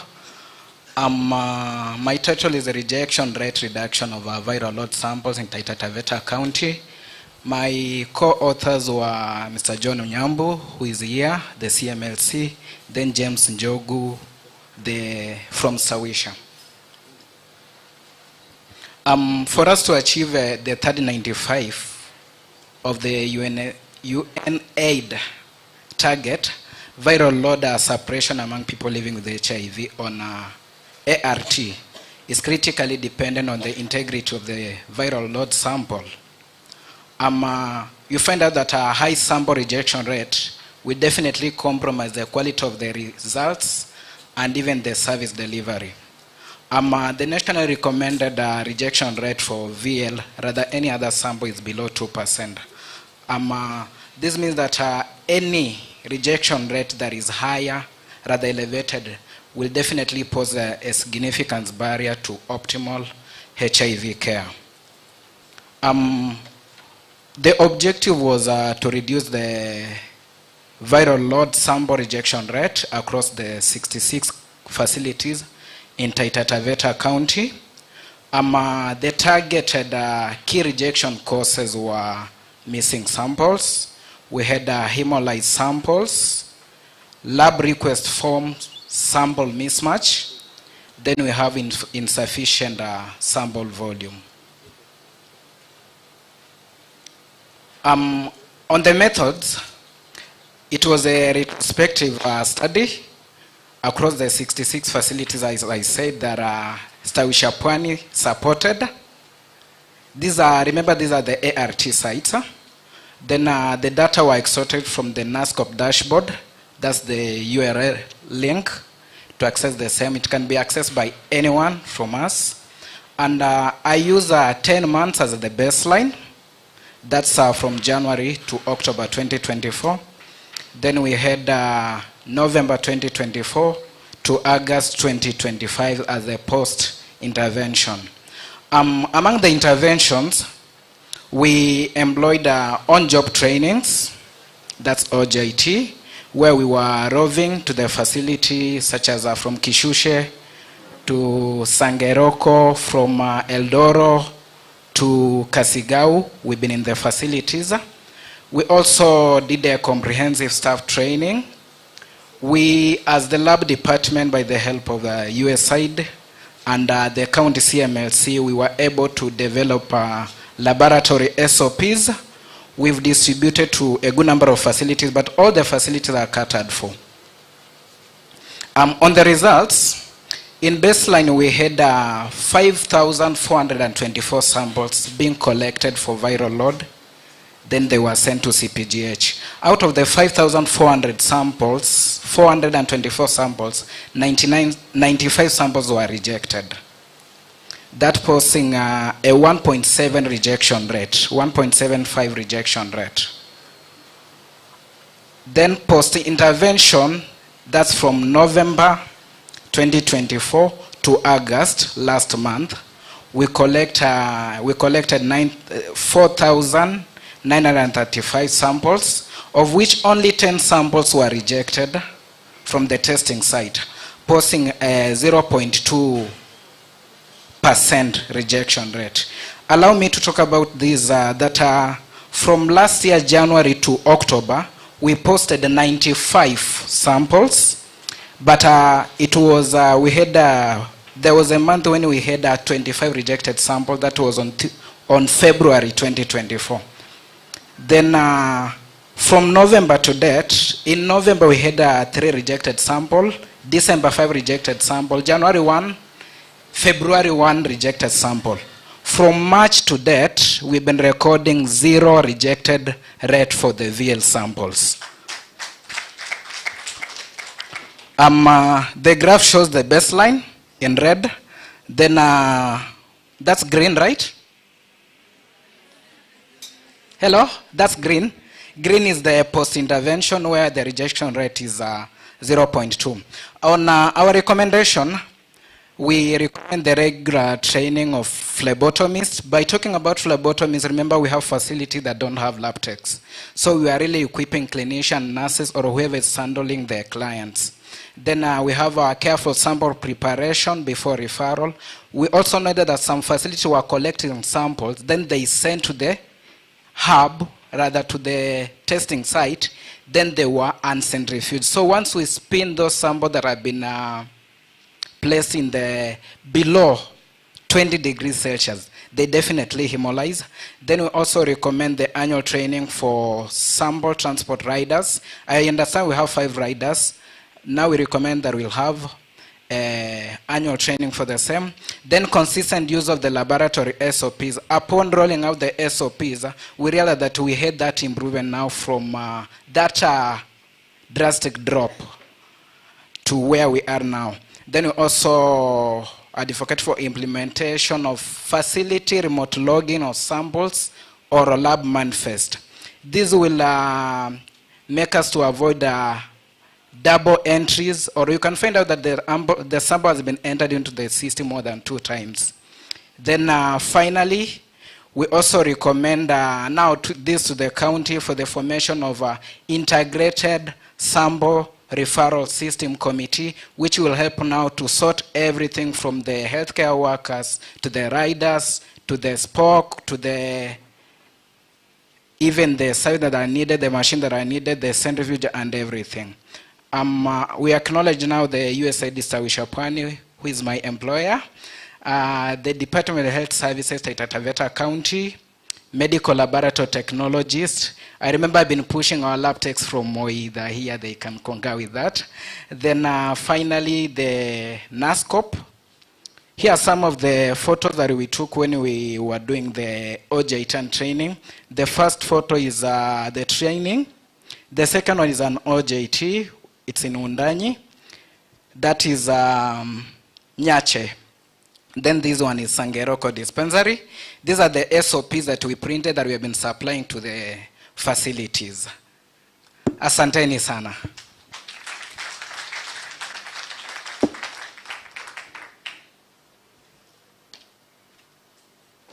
So thank you. Tumpatie makofi mengine.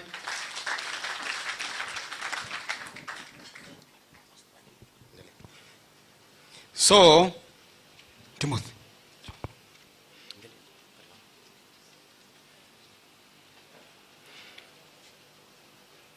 Our guests are outside there, so we're just waiting for some guidance on how they will be ushered in.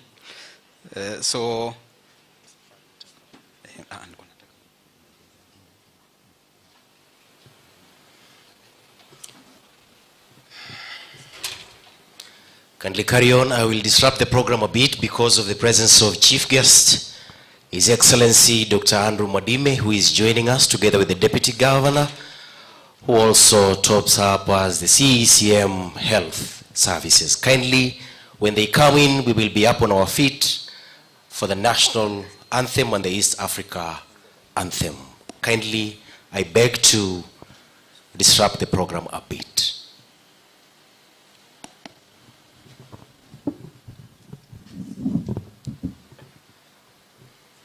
Maybe Lenjayo, you could continue talking so that when I disrupt it comes out nicely.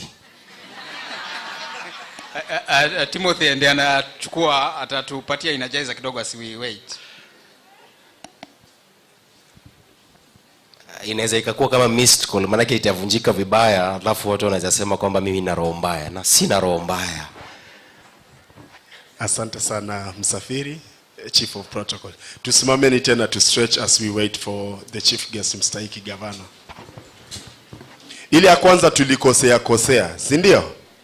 Ile ya kwanza tulikosea, sivyo? Sasa nataka tu stretch viungo kwanza, tutengeneze nafasi ya chai. Sawa sawa? Unfortunately I'm very tall, paka kuna watu hawezi niona.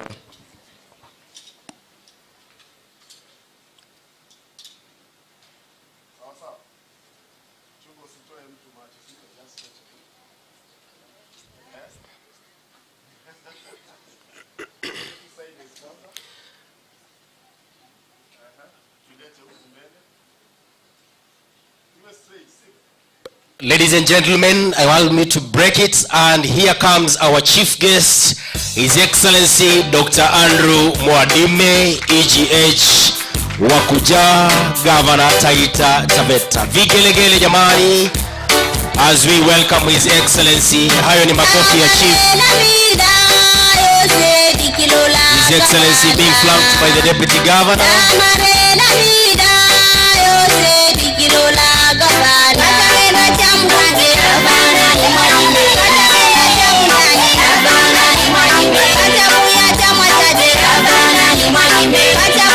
Let me see the energy.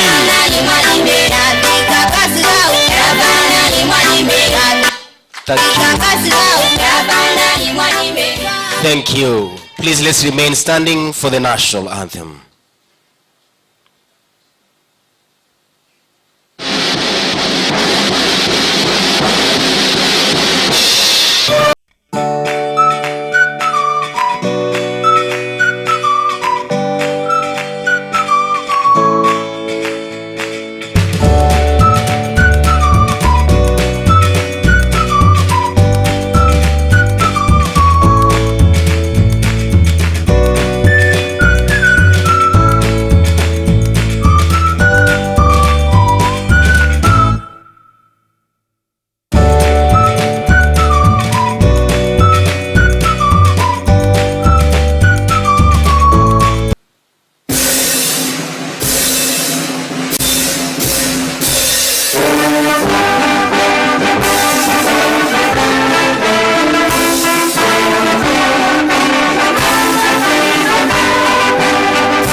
Kindly, we may have our seats.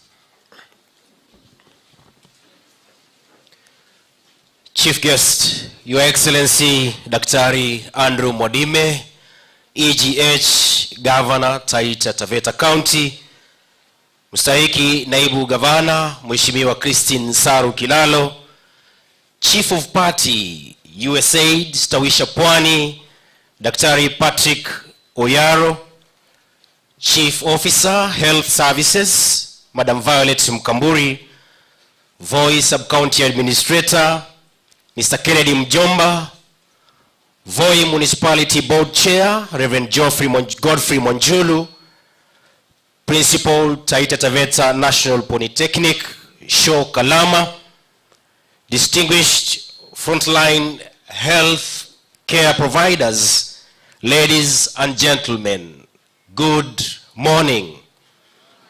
Hamjambo tena. Nachukua fursa hii kumkaribisha mstahiki gavana pamoja na naibu gavana katika hafla hii nzuri kabisa ya ku-award best performers katika healthcare siku hii ya leo. Your Excellency, there was a continuation of a presentation by the practitioners who are aligned by Lenjayo and team. Kindly allow me to call Lenjayo and the team to continue with the presentation so that you get the gist of the story, and then we roll up the program as it were. My name is Evanson Msafiri, the Chief of Protocol, Taita Taveta County. Okay, thank you. Thank you. Thank you. I wish to welcome the next presenter, laboratory scientist from Moi Hospital, Madam Juliet, so that she can make her presentation.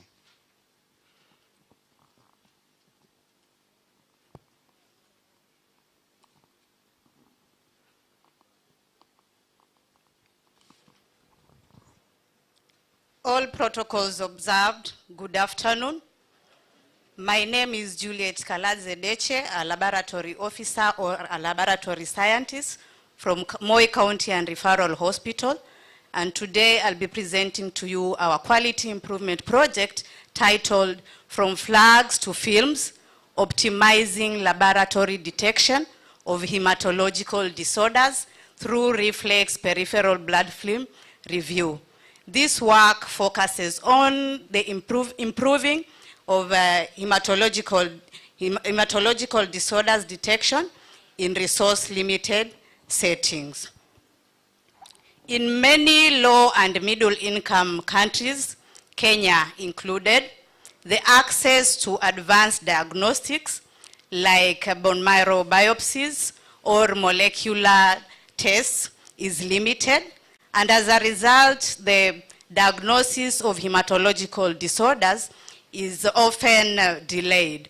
As a result, that impacts the patient's outcomes. And that is why at our hospital laboratory, we aimed to bridge this gap through the implementation of our quality improvement project that focused on flagging all abnormal full blood count reports, and that prompted a systematic peripheral blood film review.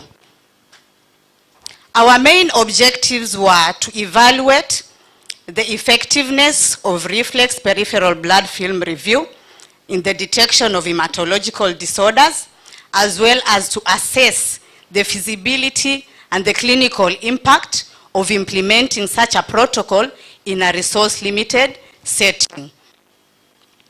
So beginning in February 2025, we implemented a protocol where all flagged abnormal full blood count reports were performed a peripheral blood smear, and for the abnormal full blood count reports, this included all those that showed unexplained cytopenias that ranged from pancytopenia, bicytopenia, and isolated thrombocytopenia, leukocytosis, or even the red cell abnormalities. The hematology-trained laboratory officers reviewed the smears, and the complex cases were confirmed and verified by a consultant hematologist. Diagnoses were made and documented accordingly. So out of the 63 full blood count reports that were reviewed via peripheral smear, the most common diagnosis was iron deficiency anemia, madini chuma, followed by combined deficiency anemia, and the chronic leukemias, which included both chronic lymphocytic leukemia and the chronic myeloid leukemias, together with the cytopenias, as I have mentioned, each accounted for 8 cases. That represented a 12.7% proportion of all the reviewed cases. We also detected reactive stroke inflammatory processes, which were seen in 7 cases, as well as hemolytic processes, which were seen in 3 cases.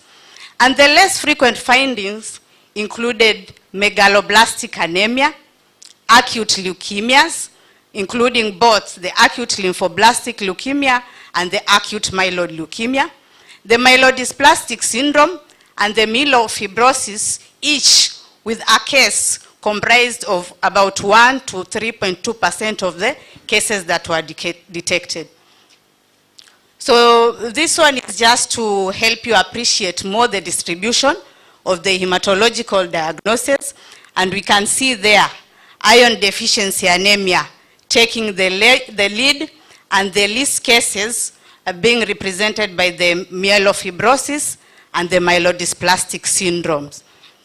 So in conclusion, the reflex peripheral blood film review generally and significantly improved our diagnostic capacity, especially for conditions like leukemias and nutritional anemias. This approach is low cost, it is scalable, and it is even practical in settings that have limited to no access of the advanced diagnostics. And importantly, to note, early detection of some of these hematological disorders led to timely referral and clinical intervention to a significant proportion of some of the malignant cases. All this was achieved through teamwork. So at this point, I'd like to acknowledge the dedicated team, the lab team at Moi County and Referral Hospital, and a special thanks goes to our consultant hematologist, Dr. Mwakichako, and as well as to our key stakeholder, the National Cancer and Control Program, who donated to us a digital microscope, which we use for the peripheral smear reviews. Their unwavering support made this protocol practical and impactful. So here you can appreciate some of the lab officers together with the consultant hematologist during one of the peripheral smear session review. And that is it. I welcome your inputs. Thank you. Makofi tena.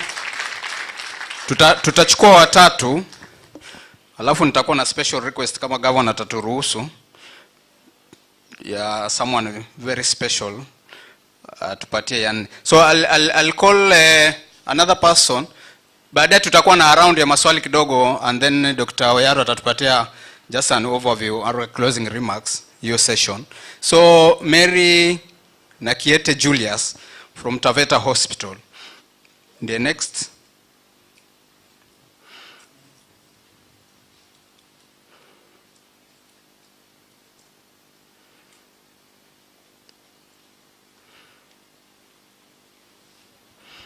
Karibu.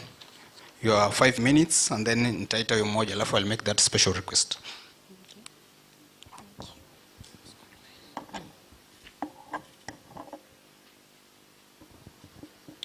To our governor, Honorable Andrew Mwadime, to our deputy, all protocol observers, and our colleagues, good morning.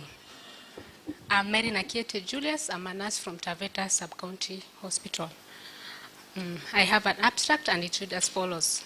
Trends in teenage pregnancies and delivery outcomes at Taveta Sub-County Hospital, a comparative review from 2023 to 2025, sorry. Authors were myself, Mary Julius, Teresa Ngede, Eric Masibo, Jacob Lenjayo, Paul Ngaluma. Background: teenage pregnancy is a major public health concern in Kenya, associated with poor maternal and neonatal outcomes. Taveta context, adolescent childbearing is driven by social cultural norms, economic hardships, and health system gaps. Despite national strategies, the burden of teenage pregnancy remains persistent. Objective of our studies is as follows: to review trends of teenage pregnancies at Taveta Sub-County Hospital from our register from the year 2023 to 2025.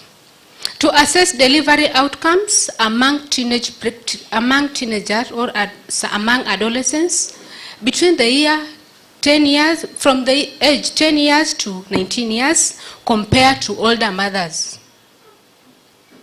Methodology: design retrospective review of maternity delivery register from the period of January 2023 to July 2024 versus the year 2024 August last year to the current August 2025. Our register gives us age brackets for all mothers who attend in the maternity ward, and it was as follows: the age between 10 to 14 years, 15 to 19 years, 20 to 25 years, then above 25 years. Primary outcome was proportion of adolescent deliveries from the age of 10 years to 19 years.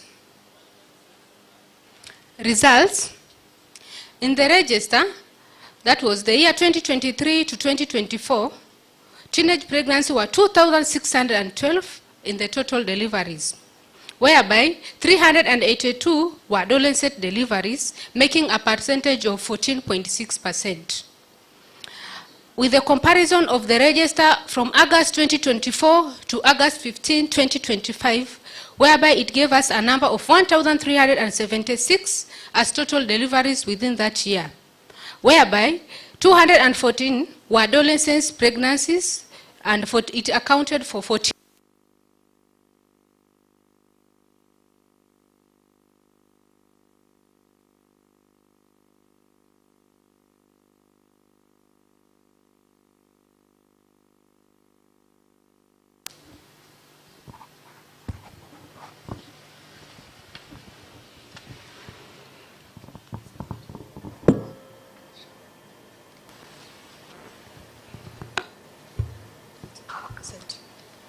Adolescent breakdown of 2024 to the current 2025, age bracket between 10 years to 14 years had 5 mothers who were below 10 to 15 years, and it gave us a percentage of 0.4%. To 19 years gave us a number of 199 deliveries, which accounted to 14.5%. Bad luck for me. Teenage pregnancies remain stable at whereby in every 7 deliveries we have 1 mother who is a teenager.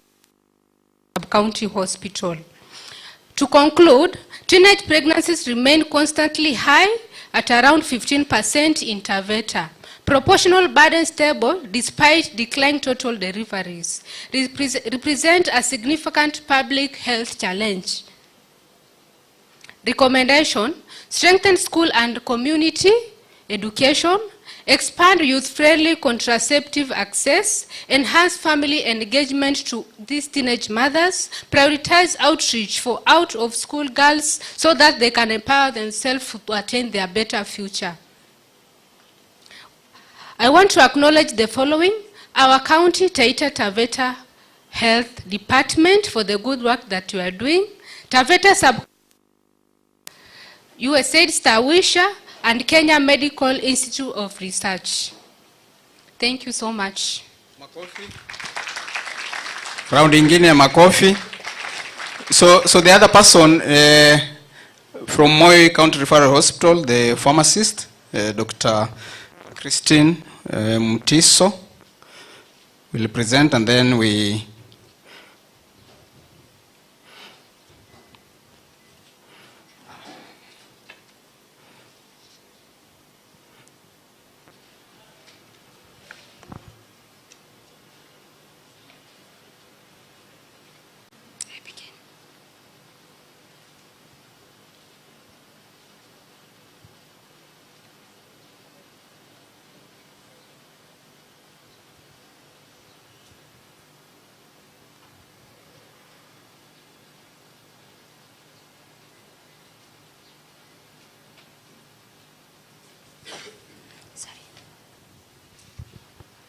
His Excellency, the Governor of Taita Taveta County, Honorable Andrew Mwadime, the Deputy Governor, Honorable Christine Kilalo, all protocols observed. I'm Christine Mutiso, a pharmacist at Moi County Referral Hospital, and today I'm honored to present our CQI project on pharmacovigilance. So, our topic was enhancing pharmacovigilance reporting through continuous quality improvement at Moi County Referral Hospital. Those are the authors.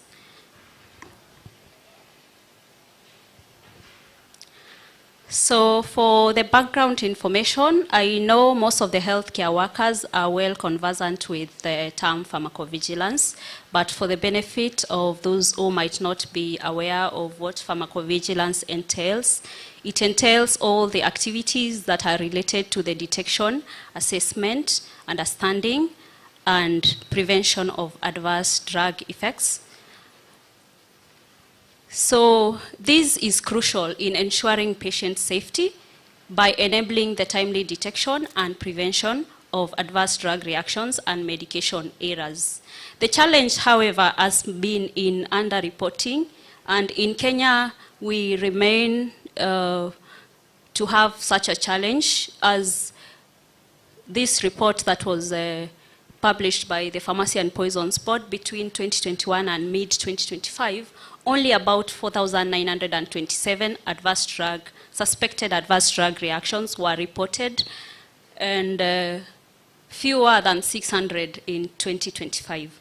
At our county level, we also underperformed with only 29 ADR reports and only 12 poor quality health products and technology reports being reported within the same period. So these gaps end up hindering effective risk identification and mitigation.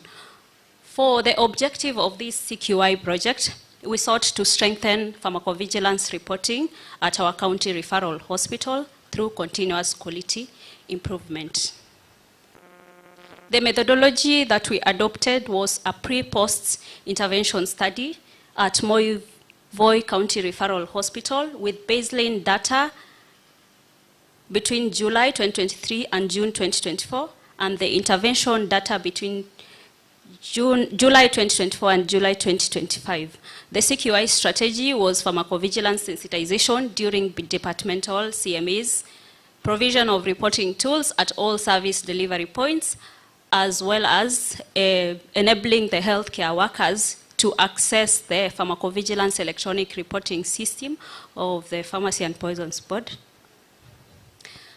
So for the results, during the intervention period, that is July 2024 to July 2025, pharmacovigilance reporting increased significantly, with some pharmacovigilance activities such as poor quality health products, adverse events following immunization, and even medication errors that had zero reporting, recording an improvement. So for poor quality, we rose from 0 to 5% to 5 reports in 2025. AEFIs, and these are the ones that are recorded at the pharmacy, not the AEFIs at MCH. We had 2 reports, and this reflects an initiation of the reporting for such reports. For suspected adverse drug reactions, the reports grew from 4 to 16, and medication error reports saw the most substantial increase from 0 to 73 reports. So these improvements demonstrate an enhanced awareness and also a strengthened reporting culture among our healthcare workers. And this was driven by targeted sensitization at the county referral hospital. So that is just a graph that shows how our trend has been in reporting since the intervention began. So as you can see, for medication errors, we reported quite a number, and this has been by supporting an unpunitive reporting culture. Because if we blame a healthcare worker for reporting a medication error, then the next time they will not, or they might not report. This is just the distribution of the reports.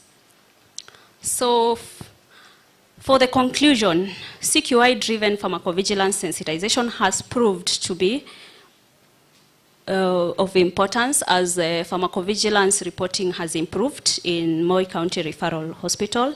And to sustain this success and even to expand to other pharmacovigilance activities such as the transfusion reactions and even the medical devices incident reports, we hope to continue with the project. Actually, we are still continuing with the project, and we will continue with the education, timely feedback, and as I mentioned, supporting an unpunitive reporting environment at the hospital.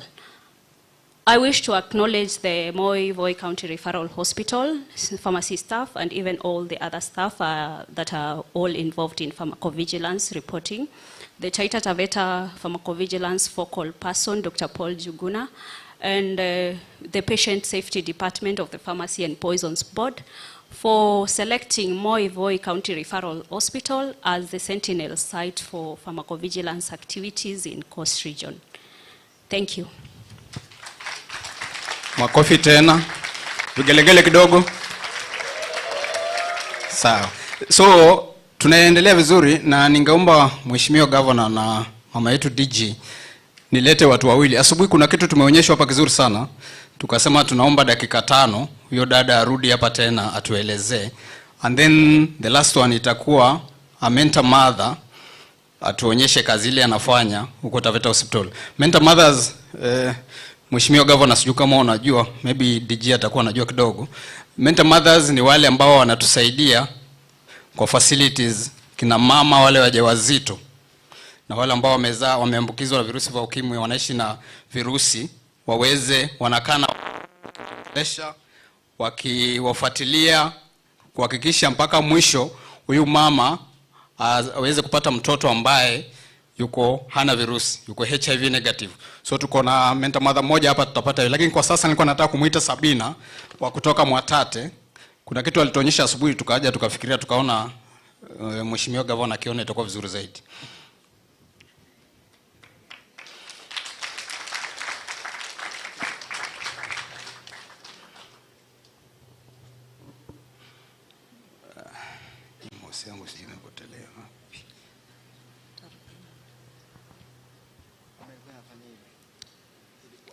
His Excellency of Taita Taveta, Andrew Mwadime, Her Excellency Madam Christine Kilalo, Deputy Governor, all protocols observed. Good afternoon, all of you. My name is Sabina Kitaba Mugendi. I'm a nurse from Mwatate Sub-County Hospital. I'm going to present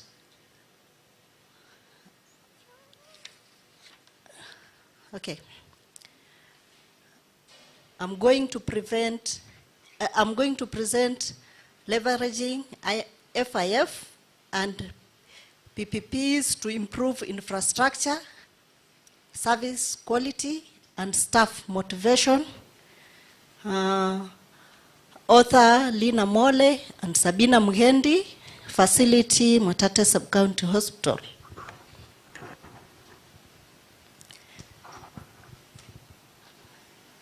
Public health facilities in Kenya often struggle with financing.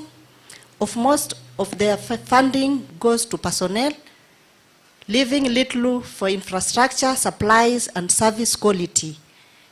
The Facility Improvement Fund, which is FIF, gives facilities financial autonomy, allowing facilities to reinvest funds generated locally into priority needs.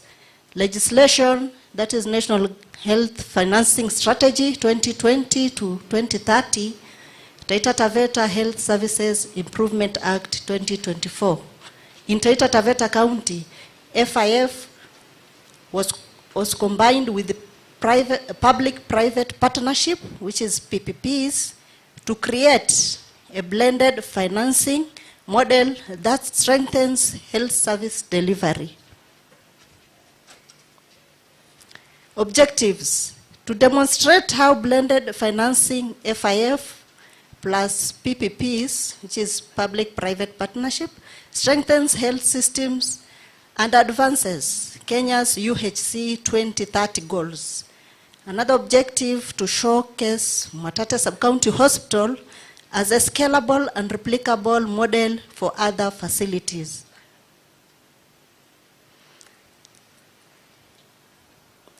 This was a descriptive study conducted from June 2024 to August 2025. Reviewed financial records, budgets, and expenditure reports. Health information data was analyzed also, and pictorial evidence documented.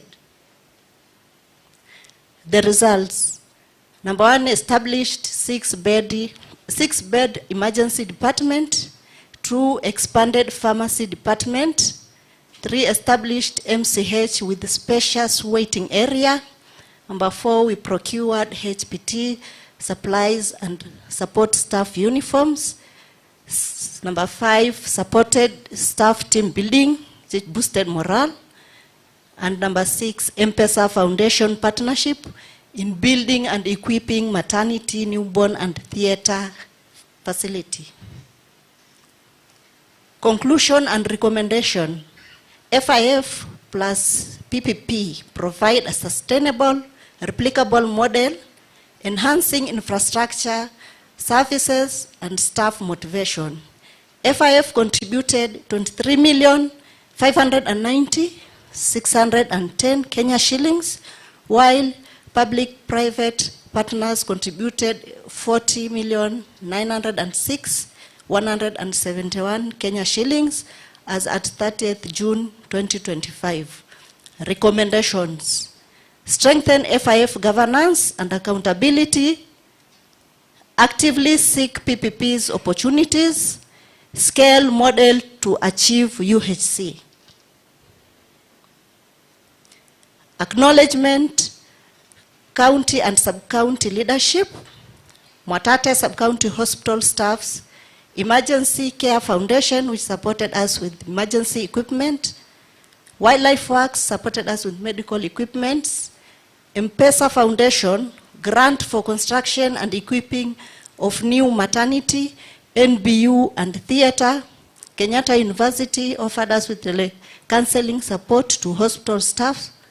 Stawisha Pwani, HIV and TB program. These are pictorials showing before and after. So before it was a storage room, now it is a 6-bed emergency department, which is serving the clients as we speak. MCH waiting bay, before mothers and babies sitting on floor. After renovations and workings, there is a spacious waiting bay at MCH. You can see the mother seated. Before it was a former pharmacy. Now we have renovated the pharmacy. There is a spacious department, a pharmacy department. It is working.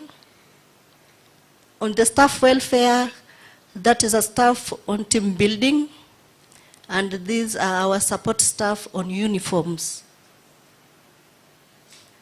On the gallery, you can see this is our new maternity supported by M-Pesa Foundation. The equipments, they said they will equip the equipments on the ground. They are being offloaded from the lorry, which was brought from Nairobi.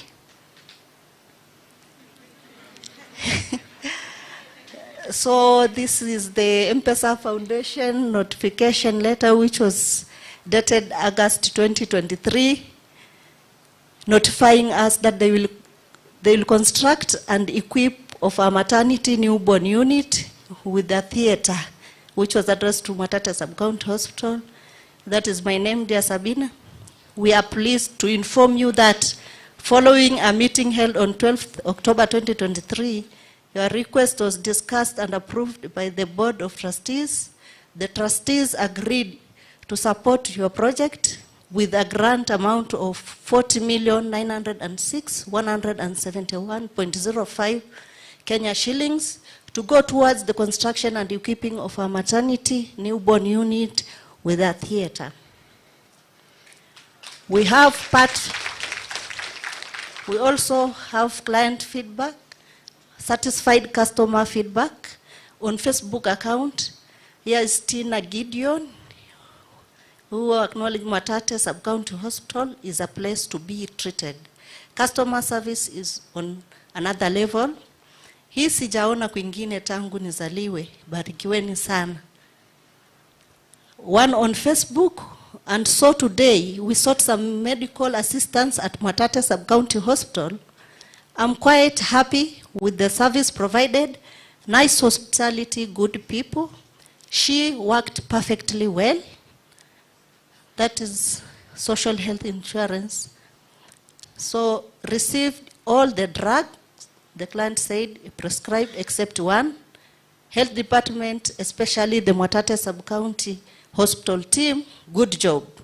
Keep doing the good work. Thank you. Makofi.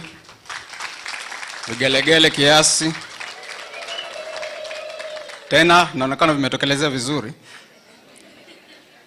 So the last one for now, because the governor may leave at any time. So Eunice, we want to finish.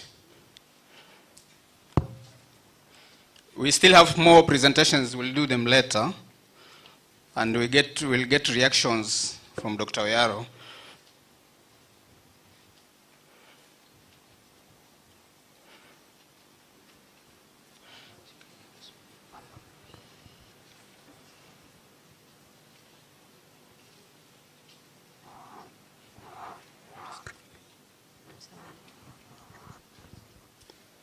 All protocol observed. Habari ya mchana. Kwa majina naitwa Eunice Mudhoni. Mentor mother, Taveta Sub-County Hospital. Now I'll be sharing with you an abstract, quality improvement of cervical cancer screening into HIV services.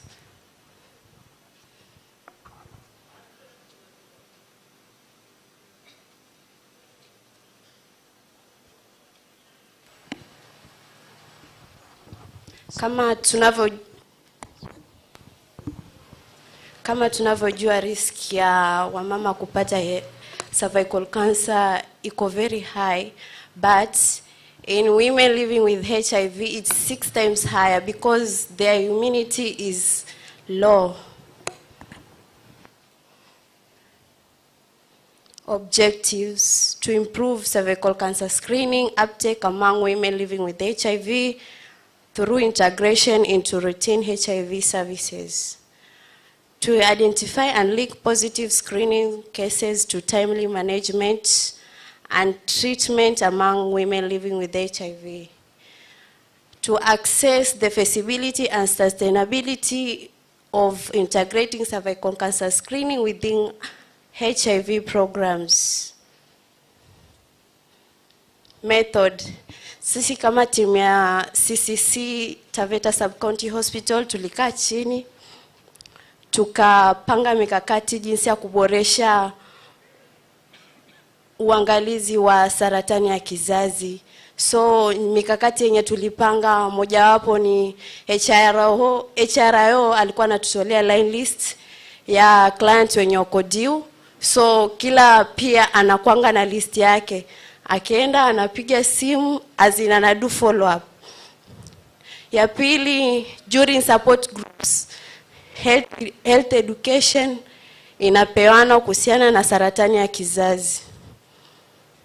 Na ya tatu ni client before akuje apate services zozote, kitu ya kwanza anaangaliwa kama ako due for screening, anaenda anapewa, anafanya hiyo service before aendelee na services zingine.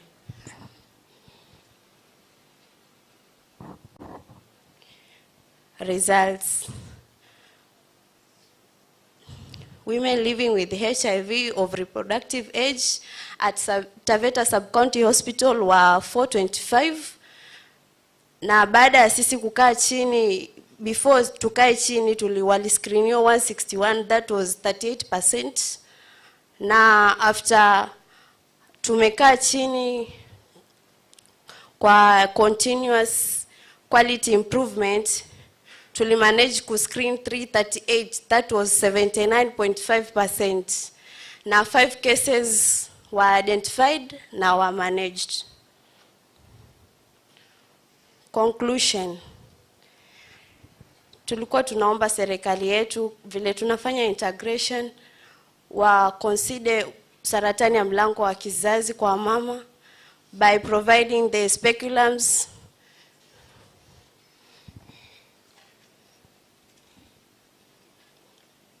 acknowledgements. Ningependa acknowledge Department of Health, County Government of Taita Taveta, USAID Stawisha Pwani, Taveta Sub-County Hospital, na Taveta Sub-County CCC Department. Tunafanya screening annually. Hapo ni kwa mama wenye wanatumia dawa, kila mwaka lazima wascreeniwe. Early detection na timely treatment. Thank you.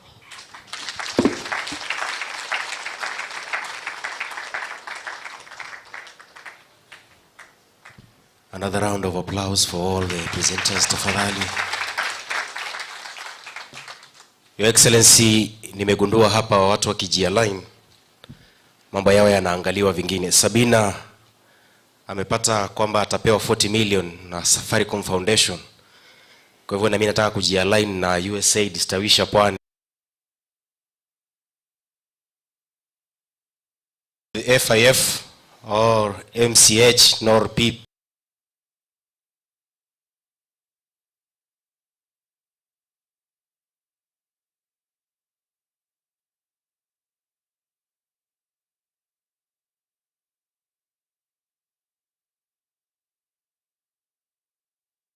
Allow me tafadhali niweze kumuita CCO Madam Violet Mkamburi aweze kuja na kutupatia her remarks of the day. Tafadhali, if you can guide, Neverson can assist me please. If you can switch off the projector please, because she has to stand in the middle.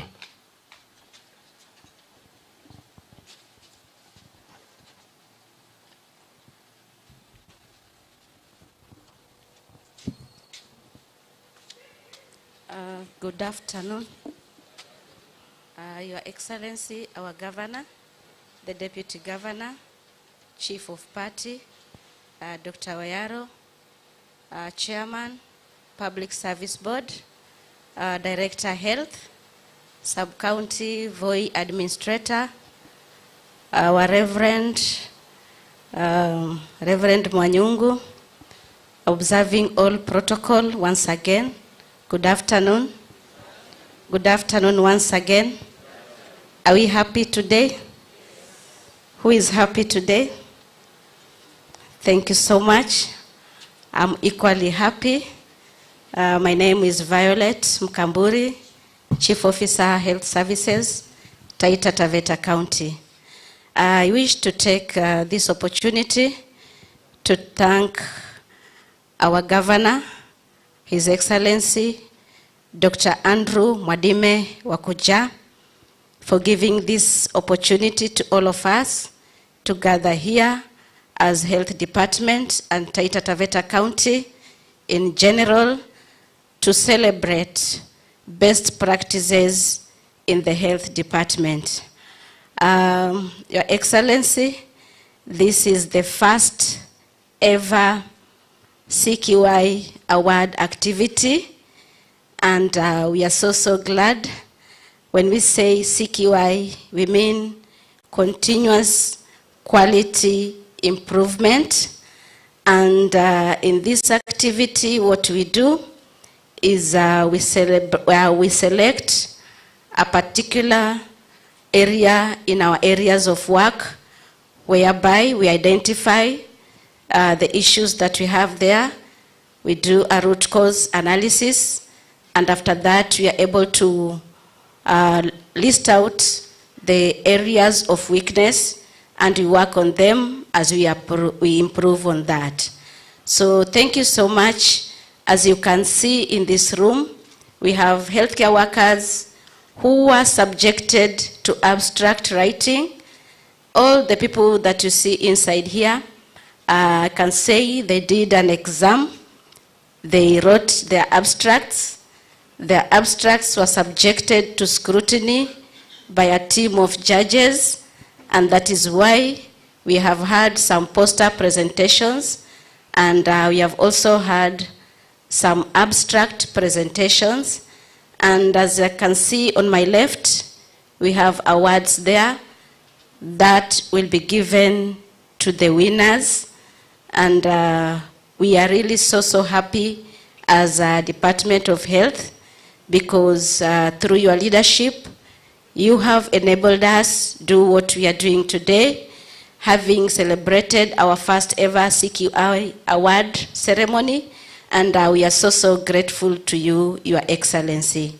Not forgetting the support from our partners, led by Stawisha Pwani, and all the other partners, TTNP for giving us this venue to be able to carry out this activity. And to all healthcare workers that are in this room, I really appreciate your support. Thank you for being there. Thank you for beginning this cause, because as we begin this, we are being prepared even for more abstract presentations beyond Taita Taveta and even internationally.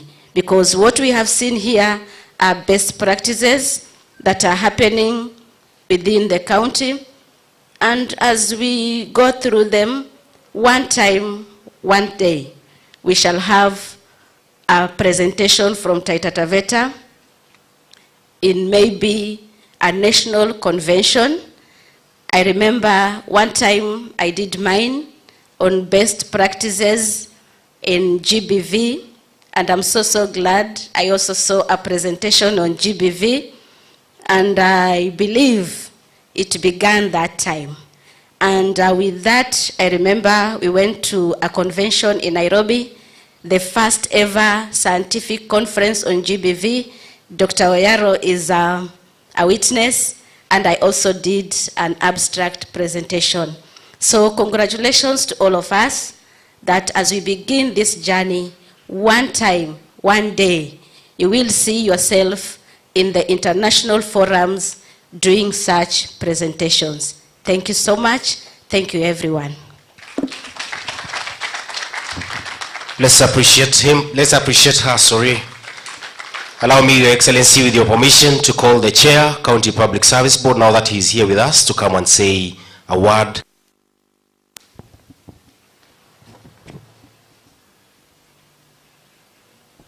Thank you. Your Excellency, the Governor, Taita Taveta County, the Deputy Governor, who is with us here, the CCO, the partners we have around, and the Department of Health, good afternoon.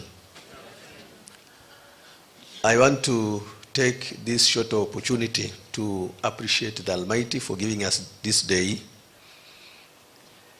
I'm also glad for the few presentations I've seen happening.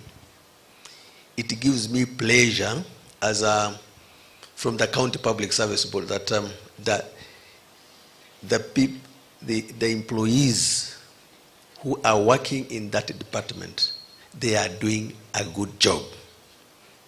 Really.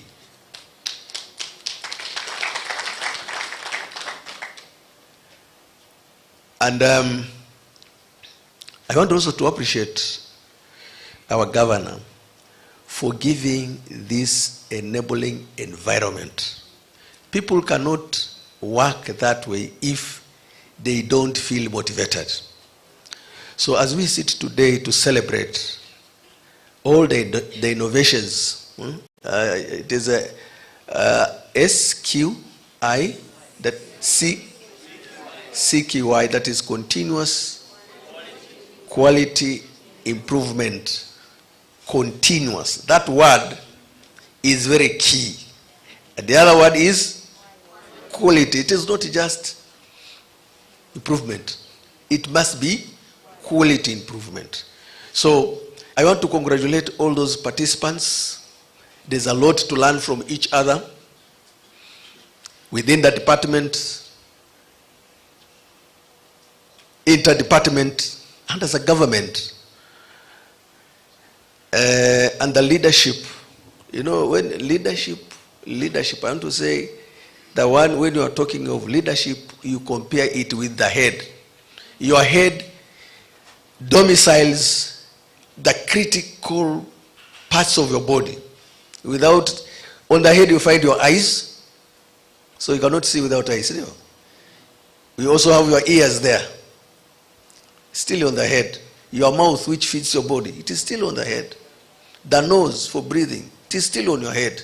So if the head functions, it means everything will work. So I want to also to congratulate the leadership in the department, right now led by our deputy governor, the CCO, the director, and all those who are in leadership positions for giving each one of us an environment to work and produce this kind of results. When you are talking of PP and garnering 40 million point something, that is not little money. And to me, I feel we can even give that clap. 40 million. Thank you very much. So I want to wish each one of you, and as a resident of this county, where health is a critical department, I can foresee the future is very bright by the leadership of our governor. So may the good Lord bless you. The motivation which we are going to receive today because of what you have been able to do, that should not be the end. In fact, it should be the beginning. May the good Lord bless us all. I want to thank Stawisha. We have done a lot of partnership, and I know, despite the challenges, what you have been able to do, and I am sure there is God in heaven, everything will still work for the good of all of us. Thank you so much, and may God bless you. Thank you. A round of applause to the Chair Public Service Board. Your Excellency, with your permission, allow me to call now the Chief of Party, USAID Tawisha Pwani, Dr. Oyaro, to come and make his remark as well. Makofi kwake tafadhali.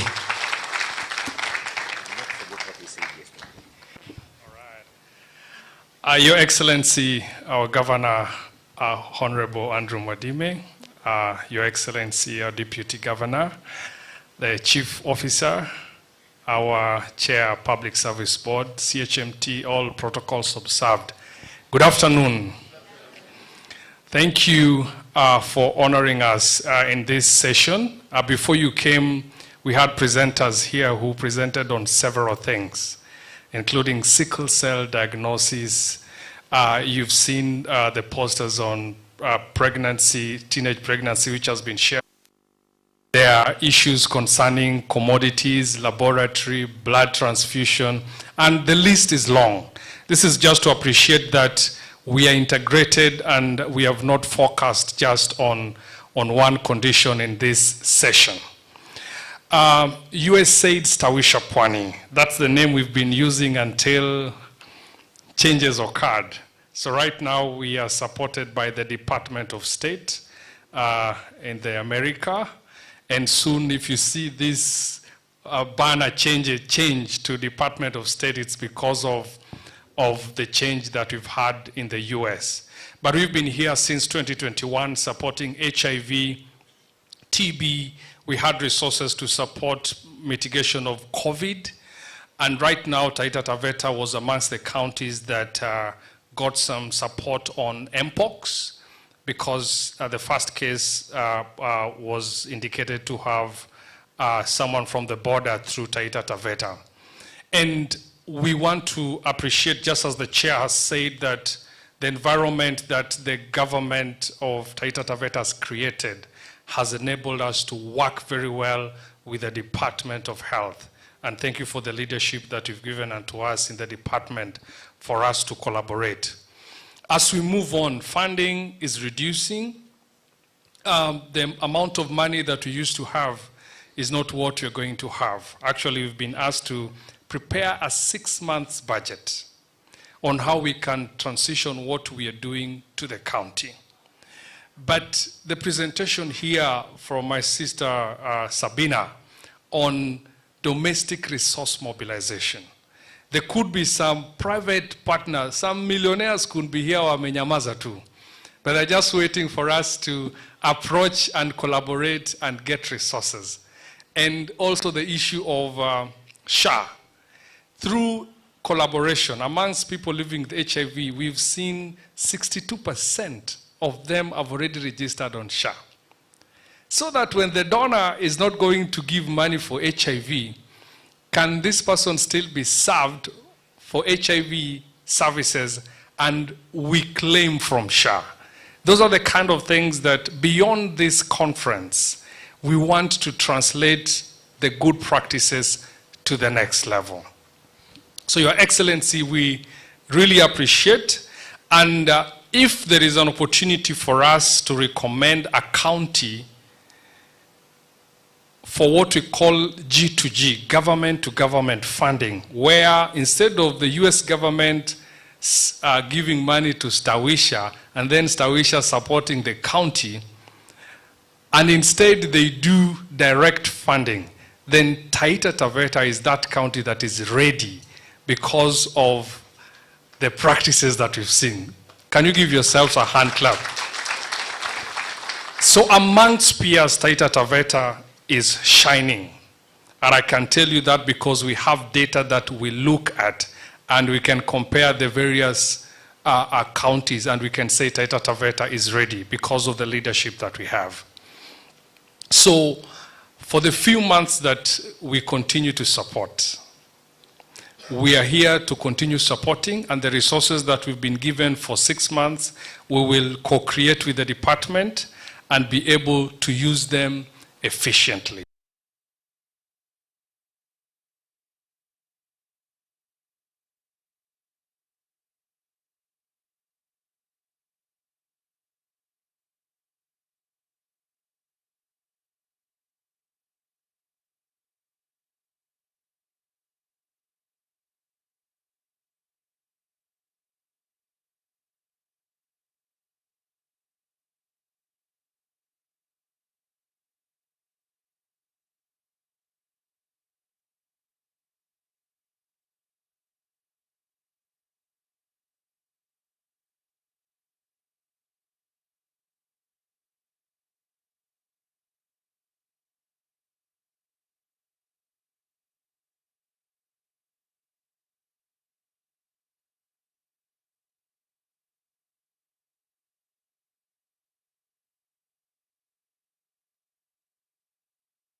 To be very helpful.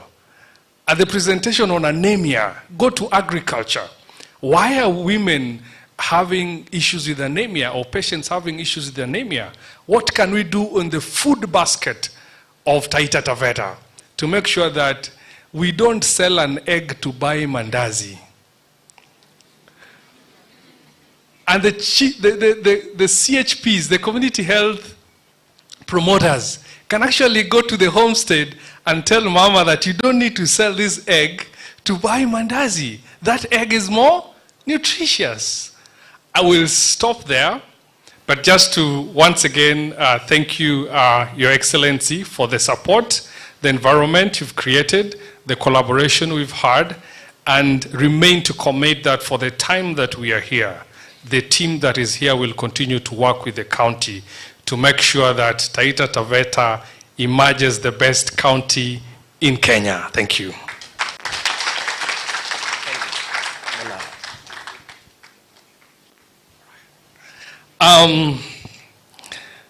In my next life, I've not decided whether I'll be a politician.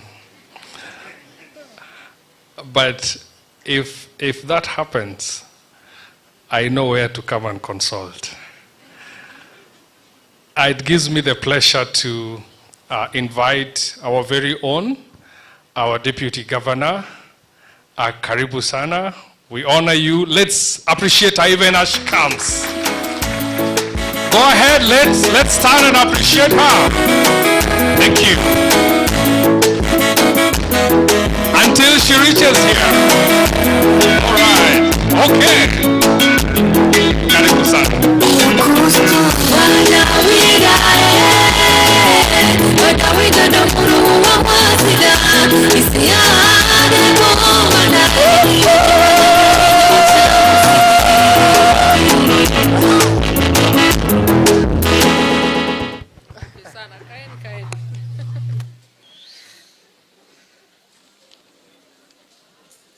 Mstahiki gavana wetu Daktari Andrew Mwadime wa kuja,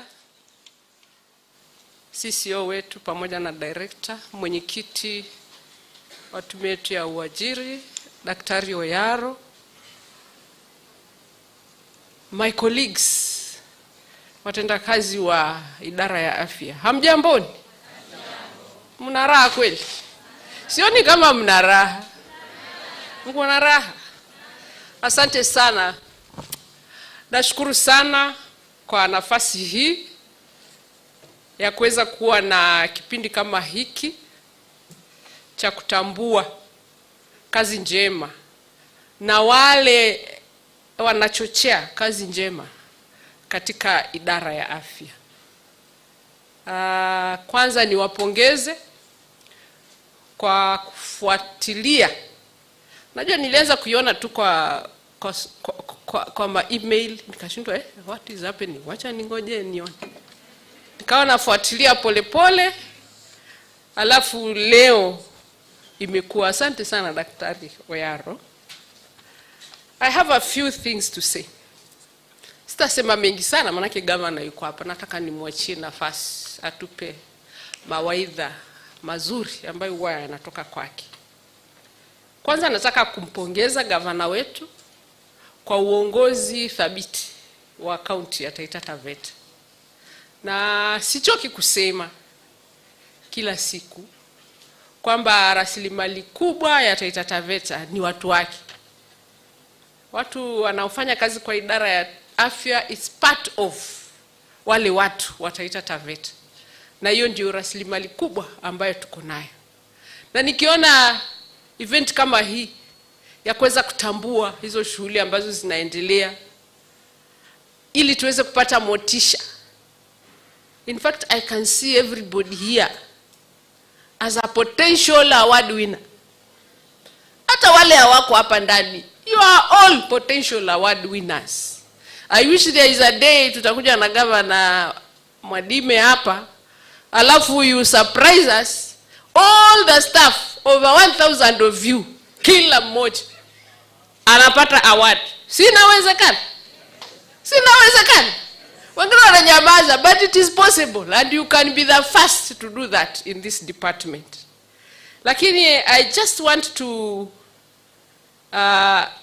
point a few things. Thank you very much Mwatate Hospital kwa kuchagua abstract ya kuleta hapa ambayo inahusiana na management ya level 4 hospital. And what you are doing, and you have taken pictures for us to see. Some of us have been to the hospital and we are seeing what actually you are doing with your FIF, pamoja na PPP relationship. And I know there are few others that huko kwa rural facilities zinaendelea. So we are having great expectations as your leaders. Kuona kwamba haya mazingira ambayo yametayarishwa na kila mmoja ajionyeshe umahiri wake katika usimamizi. Isiwe tu ni katika sub-county hospital, lakini iende kwa level 3, iende hata kwa level 1, iende hata kwa level 2. Hiyo management ikiwa steady, hata huduma zitakuwa bora. Hii CQIE tunayesema itakuwa nzuri sana. Alafu vile nimesema, kuna potential ya kila mmoja hapa.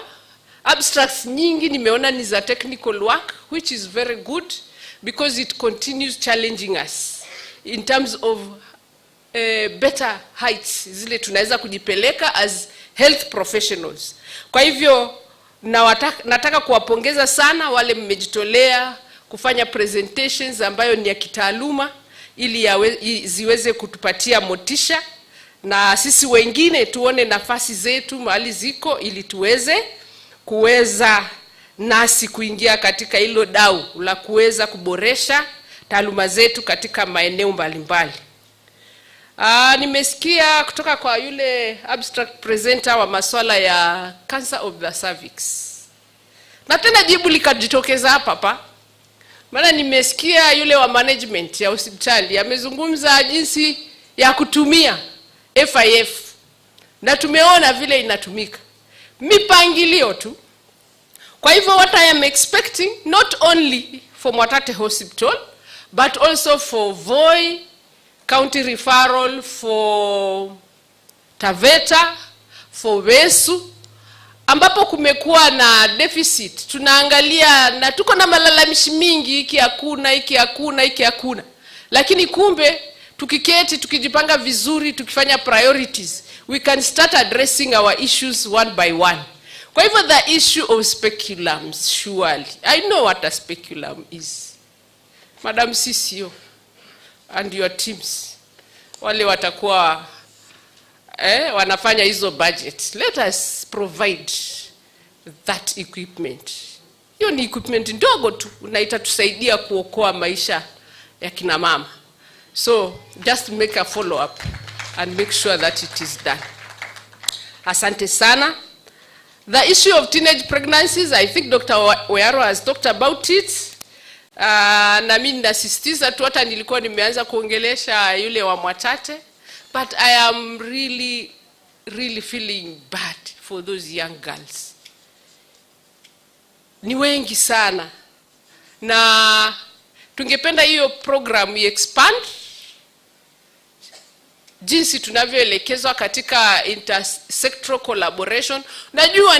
Najua kabisa katika serikali tumezoea kufanya kazi in silos because you only account upwards. Lakini tukitaka kuona impact, najua ni mpaka tuende pia horizontal. Kwa hivyo kuna mambo mengine hata tukafanya bidii sana kama watu wa health, tunataka kuona results. Until and when we start liaising with our sister departments, hatutafaulu. Vile anavyozungumza mambo ya anemia, all you can do is give iron supplements, si ni kweli? Lakini ile long term, huyu mgonjwa si atarudi nyumbani. Ikiwa ni gap ya diet, si atakuja tena. So unless we liaise with agriculture, unless we liaise tuseme kama county ya Taita Taveta tutafanyaje juu ya kuimprove diet ya watu wote wa Taita Taveta, because inawezekana. Kwa hivyo hilo jambo ni la muhimu, na katika hiyo intersectoral collaboration naona tunaweza shirikiana address the social issues that are leading to teenage pregnancies, economic issues, cultural issues ambazo zinachangia kuleta hizi teenage pregnancies, and then we address the matter holistically. I have tried that program before in my younger days when I was active as a nurse, And I know it can happen. So let us team up and have it happen. Now my challenge. Sitaongea yote, maana nimeona mambo mazuri sana yanaendelea hapa. Kwa mwaka ujao. Kwa mwaka ujao. There are two things ambazo zinanisumbua sana akili yangu. Na hata gavana zinamsumbua. Maana anapigiwa simu kila siku. Malalamishi, malalamishi, malalamishi. Next year, because CCO and director, simko hapa. This is the beginning. Na hii ni kitu itaendelea. Hiyo hamna option. So ni mpaka mjipange tu. Hamko na option, itabidi iendelee kila mwaka. And we will sit and discuss even how to make it better. What I would like to be integrated, customer care. Mnasikia hilo neno? Customer. We are existing as health professionals because of who? Si ni kwa ajili ya wale wagonjwa na wale clients. There is a big gap we are having in relation to customer care. Unajua tumezoea sana, hata ninaona katika abstract zetu tunawaita cases. We are calling them cases. Is a case a human being? We have to change even our terminology. Kama tunataka kusonga mbele, ningependa tupate abstracts mwaka ujao za mambo ya customer care. Then number 2. Madam, kaa chini tu. Number 2, kuna issue nyingine inaniumisha kichwa sana. Hata nafikiri mlinisikia nikiongea mahali. Tunajua kuangalia sana ile glasi yangu haijaja. Hakuna yule anasema hii glasi yangu nusu imejaa. Tumejifunza kusema haijaja. What do I mean by that? We are always stating what is not there, but not what is there. Kila siku tuangalia gap, hakuna. And we cripple our minds vile mwenyekiti wa board. Ameenda. Mwenyekiti wa board amesema hapa kila kitu kiko kichwani. Na wakati ule tunalalamika sana, we are crippling our own brains, we cannot be creative. Kwa hivyo mimi naomba another category next year iwe juu ya innovation in terms of providing services, mahali ambapo tunalinda ile quality ya huduma but within the resource constraints. I am not defending us that it should not be like that. Lakini nataka tu tutambue that is just a way of life. Hata wale huwa tunasema ni developed countries, mkienda watawaambia hata sisi tuko na resource gap. Kwa hivyo hiyo ni mambo ya maisha tu. We have to learn how to make use of what we have. Ukiona glasi imewekwa maji nusu, usiseme haijajaa, sema iko na glasi nusu. Hii nusu iliyoko hapa ndani nitaitumia namna gani ili niweze kuachieve lile ninataka. Na kwa kumalizia, ili nimpishe gavana, maana tukiwa naye nataka nimwachie muda. Huyu ni gavana wa ajabu sana. I think don't take it for granted. Si kawaida kuwa na gavana kama huyu tuko naye. Na nyinyi mmeinteract na wenzenu. Na mnajua, si ni kweli? Tunaweza kaa naye hapa tumzungumzie. You can talk to him wherever you are. Don't let us take that for granted. And if you want to improve yourself professionally, this is the time.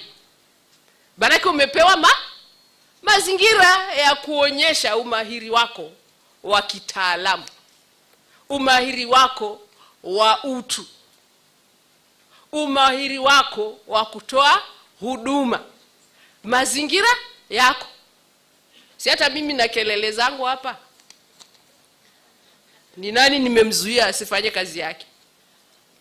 Hakuna. Kama haufanyi ni wewe mwenyewe. Na mimi kama sifanyi siwezi nikasema ni governor. Maana governor amenipatia hayo mazingira.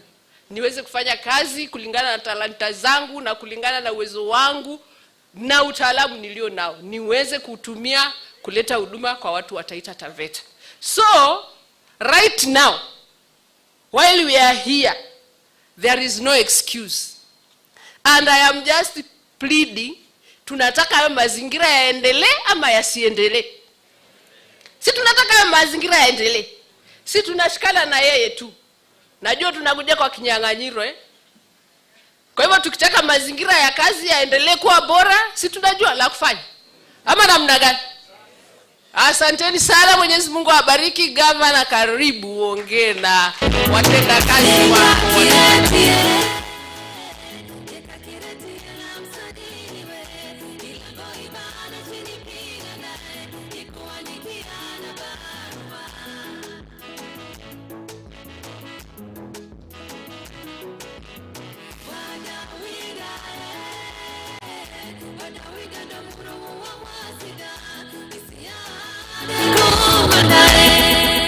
Wacha tukae.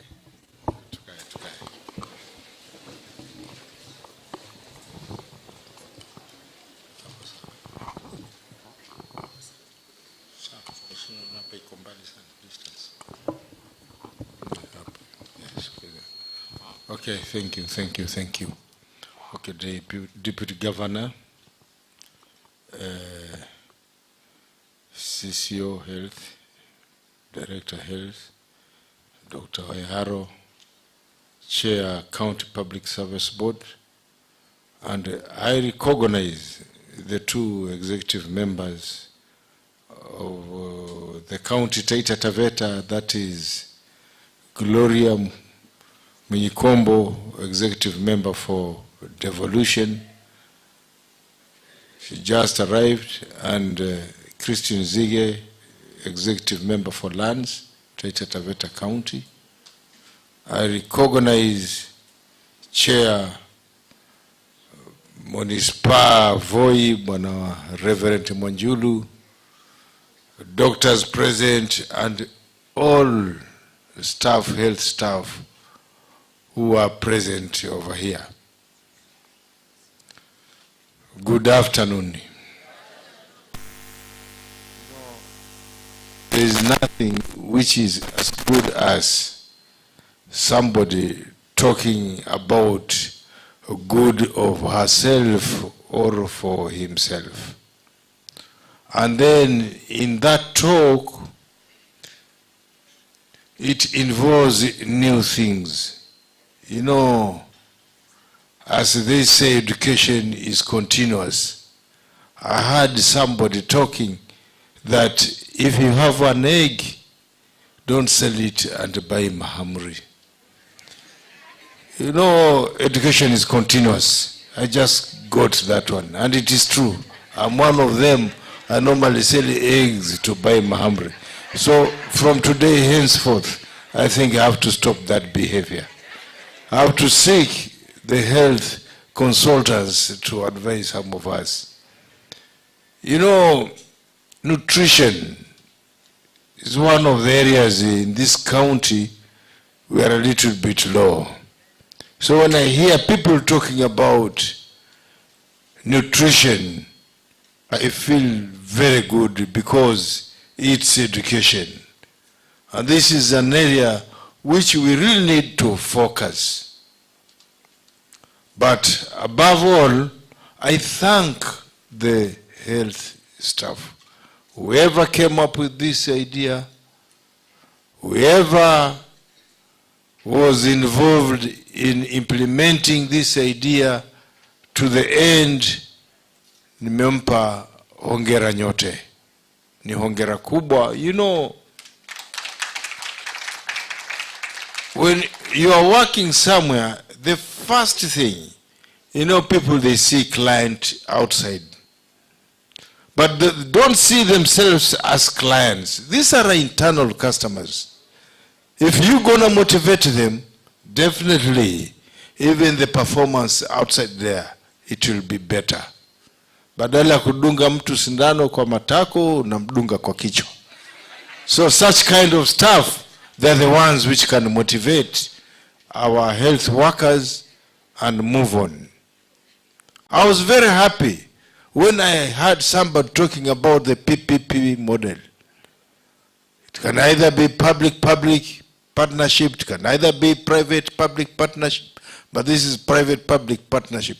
You know, I've been really talking about it. That's an area whereby it can mitigate challenges of some of the counties, especially a county like ours. If you remember, I've been going around helter-skelter talking that among us counties getting small money, little money, equitable share, because of the formula of one head, 1 shilling, this county is one of them. And the only way to move on and to protect ourselves, it is through such kind of ways, trying to look more money in all angles of the campus. The PPP model, the way the Mwatate sub-county went, and I remember even Moi Hospital at one time, they did the eye center, and they got lots of money, and right now we have eye center in Moi Hospital. So hongereni for those ones who actually, hii idea PPP model iliingia kwa kichwa yao. And kindly, the officer concerned, especially CCO, and your bosses, try to look who is the originator of this idea till she or he got 40 million. Such people, county chair public service bodies here, they should get promotion. Not just talking. We want others to embrace. If you want others to embrace, pay the good work done. Not just only word of mouth. Asante, asante, asante. Wapatie kitu. Keti tu. Yeah. Let's give them something. You know, even I personally, I move a lot. I know on Friday you saw people sending over mitandao that was opening up Ikanga. It's true we are doing that. But also, you know, 2023, I remember we wrote a proposal to Italian government. Last week on Friday is when we locked out our 700 million for the water which is supposed to be supplied the entire Taveta, and some of the money to start targeting Voi now. Clap for me. Ingekuwa mtu anakuwa promoted, pia mimi mgeni promote. It was last Friday, seriously. And you know, that is the direction we should go. That is the direction we should go. Deputy Governor, she has just talked about customer care. In fact, I personally have never seen CQI. This is the first time I've heard this word CQI.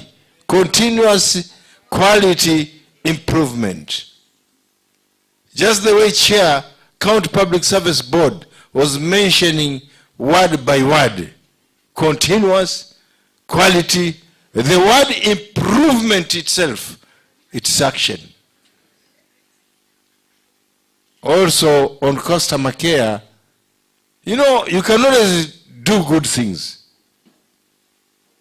But if again, you don't make noise about them, people will be seeing you just the way Deputy Governor was saying.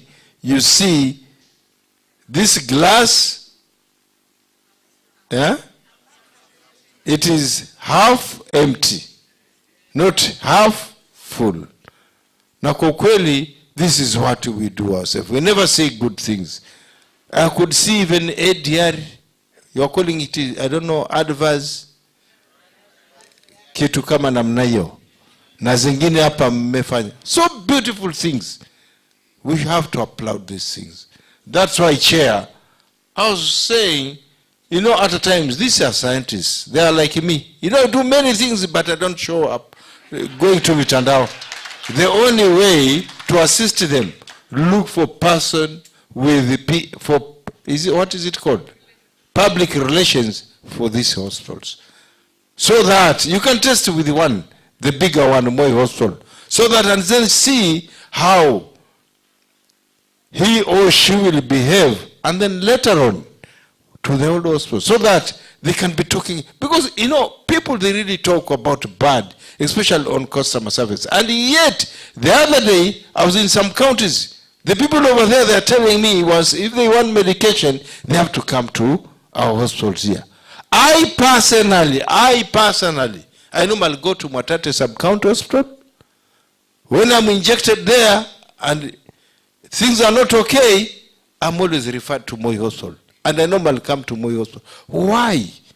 I've gone to many hospitals. At my age, I've gone different hospitals. Let me tell you, we have the best. We have the best. The only thing is just only amplifying here and there.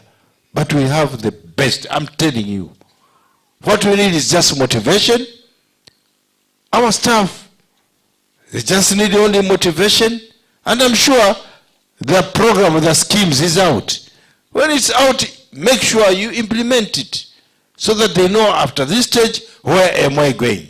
There are some, even right now here, they have degrees, but I hear they're paid only 10,000, 15,000. No.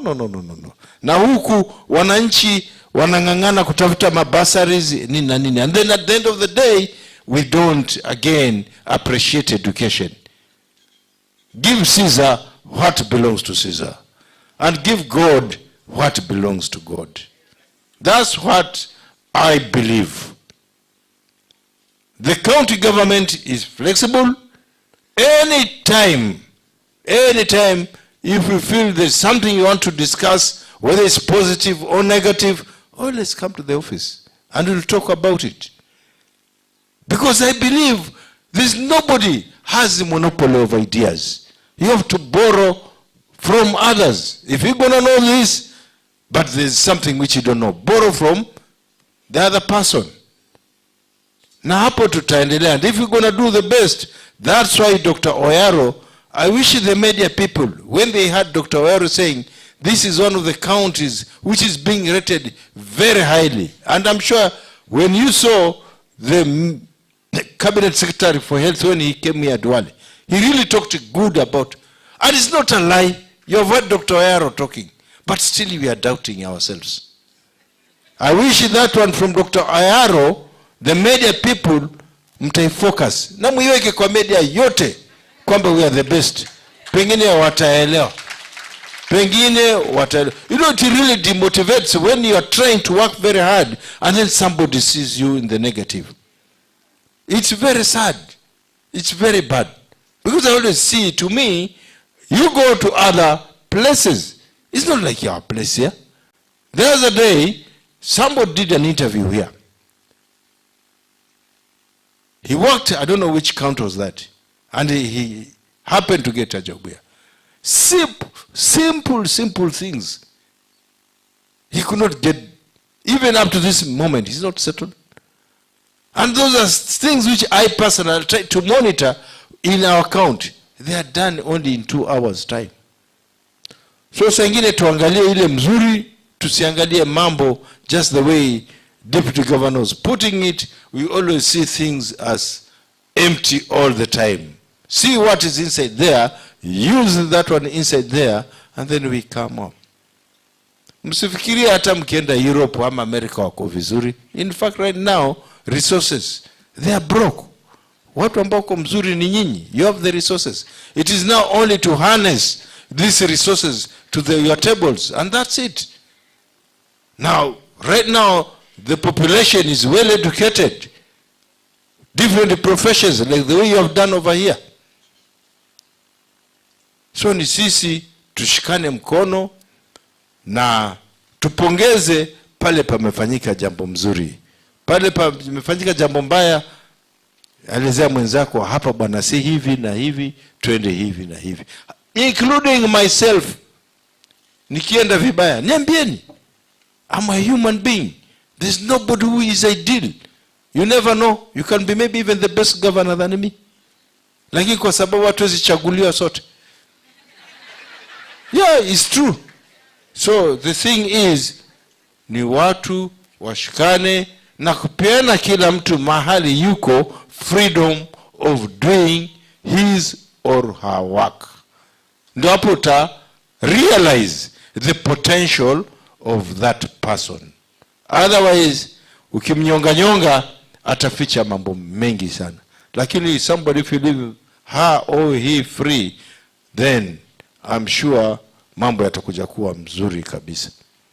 So with this kind of a program, just as the deputy governor said, maybe we can improve it next year and we move on.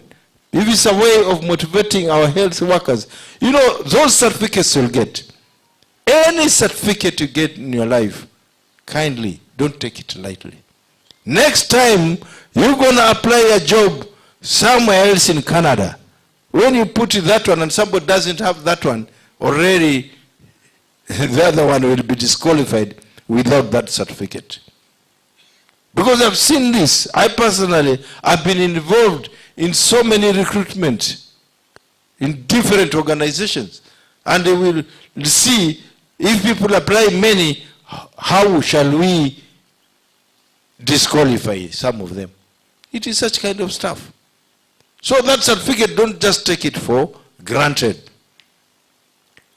Others, nyote mmepata certificate, I've congratulated you. Na mfahamu pia siasa inaanza pole pole. Ikianza pole pole, lakini bado msijaanza kutoka. Tushikaneni mkono, tuangalie uko mbele kukoje. Tuangalie na malengo yetu yakoje. But what I've just come to realize after getting this governorship, time for governorship is very short. Like right now, you know the biggest challenge we are having, already you have been talking about money, and it is true, we are really lacking money. But why do we lack this money? One of the issues is the national government, from the time of independence up to the time of devolution, they never invested in any industry. And then ikawa ni dhambi ya kuandamana. 2023, badala tulikuwa tunafikiri devolution inasaidia zile majimbo zilioachwa nyuma, wakaanza kusema kichwa kimoja, shilingi moja. Na hali our people educated ones, walienda kutafuta kazi somewhere else in Nairobi, Mombasa, outside the country, our population went down, ikapungua. Sasa tunakuwa punished tena kwa that. So ni sisi wenyewe tupambane na maisha yetu. That's why when you saw David anajenga ile kiwanda ya manga, if it's gonna get finished, it will employ about 12,000 young men. That's why ni kwa sababu kaunti yenu haina pesa, tunaweka budget kidogo kidogo. We want to finalize the mchele industry in Taveta. That's why we have a partner who already we want to do the ndizi thing, banana industry. That's why we are moving step by step. We are doing the macadamia industry in Undanyi. That's why we have partnered with some blue chip companies in China, and we are leasing them land, partnership with the county to open mega companies within this county. But all these things, they need time. They need time. Wakati nataka kwanza kuzimplement, election ndio hii imefika. Mara mshanua kama mhogo. Sasa vile kuna, and then again we start afresh. So let us tukue kitu kimoja and see if we are serious, we want to change. You know, if we had good money, let me tell you, such occasions like these ones, mimi ni mtu akupenda mahepi. Simkuwa mnasikia mimi niko nakunywa balozi sana, lakini siku hizi sinywi. Siku hizi nimepunguza. Tungeweka ng'ombe hapa inachinjwa, tunaweka ile gonda barisanga, tunaita fresh lay Mwamburi atuchezee Stella wetu hapa na watu wajivinjari kisawa sawa. But because of the concept of money, that's why. But given time, this mathematics, we shall change it. So without further ado, mimi namshukuru sana na nampa hongera na mwaka ujao iwe tamu zaidi. Asanteni sana. Please, Your Excellency. We humbly request Your Excellency to remain on the stage. Kindly, Your Excellency, we request you to remain on the stage, please. Kindly. We want to do the last bit before we release His Excellency. Alafu DJ wacha kukanyaga waya yangu. We want to go to the awarding ceremony. But before that, I want to peg on what the governor has said. You can be a better governor than him. The problem, Your Excellency, is that you've set the bar too high. You are the best of the best. Kweli si kweli? Sasa atakaye kuja kuingia katika viatu vyako ataingia namna gani? I want to call upon the Chief of Party, Dr. Oyaro Patrick, kindly to come and give Taita Taveta County, which is the best county in Coast Region, a certificate and a trophy. Makofi mazuri sana. And kindly we humbly ask Your Excellency to have the honors to receive. Kindly DG, His Excellency has requested you to come and join to receive this certificate. Na mpige picha vizuri kama vile mheshimiwa alivyokuwa amesema. The best county in Coast Region. Among the 6 counties, we are the best. Number 1. Makofi tafadhali. Congratulations, Taita Taveta County. Congratulations. Congratulations. Vigelegele, vigelegele, vigelegele, vigelegele. Vigelegele tena. Bado wapiga picha hawajatosheka. Vigelegele tena.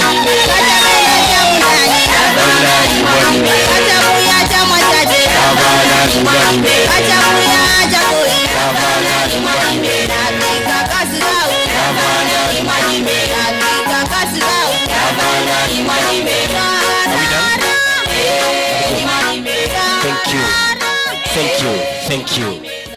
Sasa I humbly request to remain with His Excellency the Governor alone on the stage, tafadhali, so that we continue with the rest that are in line. The next is the leading sub-county in Taita Taveta County, which is none other than Mwatate sub-county. They get a certificate plus a trophy.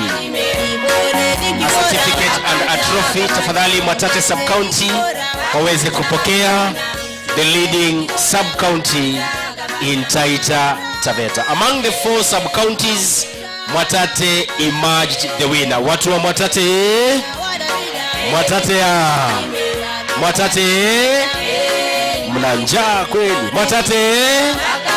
Mwatate ya? Thank you, thank you, thank you. The third one we want to give to the county leader in CQI mentorship, Joyce Mbori, a certificate and a voucher. Makofi kwake Joyce Mbori tafadhali anapopokezwa cheti hiki na msahiki Gavana Daktari Andrew Mwadime. Wacha wivu bwana, piga makofi. Mare na masaka mengi wasishana waremo kutoka kwetu kule Davila. Aselo na seli. Asante. Mare na masaka mengi. Asante sana. Wasishana waremo kutoka kwetu kule Davila. Thank you Joyce. And the last one, Your Excellency, we humbly ask you to give to the leading partner, unwavering continued collaboration, none other than USAID Stawisha Bwana. Dr. Patrick Ayero tafadhali, naomba you be on stage tuweze kupokea pamoja na staff wa Stawisha. Ala kumbe Stawisha ni wengi, hata Lenjayo ni wa Stawisha. Kujia line nayo. Thank you for the continued collaboration and unwavering support. Imeweza haijaweza, Stawisha wameweza hawajaweza, Wakujaa ameweza hajaweza. Lenjaye wacha kierere, tulia hapa bwana upigwe picha. Yeye amezoea lab reagent, sasa anaanza kukaa kando. Hajazoea picha. Usinipige mawe bro. Unaweza kunichanganyia sindano mbaya. Thank you, Your Excellency. You may resume your seat tafadhali. You may resume your seat, mheshimiwa. Makofi mazuri kwa wakuja, tusimame anapoenda kuketi tafadhali. I now give back to the MC of the day, Marcus, tafadhali uweze kuendelea kutoka hapo. Thank you, ladies and gentlemen. We may have our seats.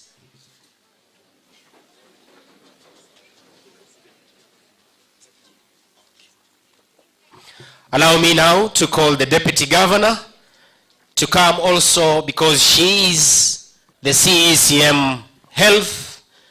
Mama. Tafadhali watu wa health, pigeni makofi kwa ajili ya mheshimiwa naibu gavana. The first one is recognized for the leading facility in integration of HIV services in Taita Taveta County 2025 is none other than Mudambogo Health Center. They also have a trophy. Mudambogo Health Center, tafadhali waweze kuja na kupokea. Harakisheni, manake sitaki kuweka boss hapa, sitaki kutwa kazi. Singekuwa kama yule mtu ambaye alikata Mudambogo Health Center. Makofi kwao tafadhali wanapopokea.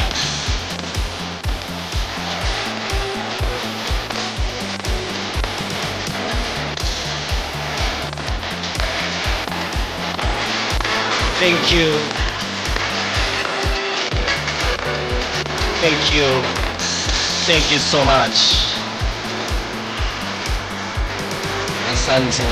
Asante.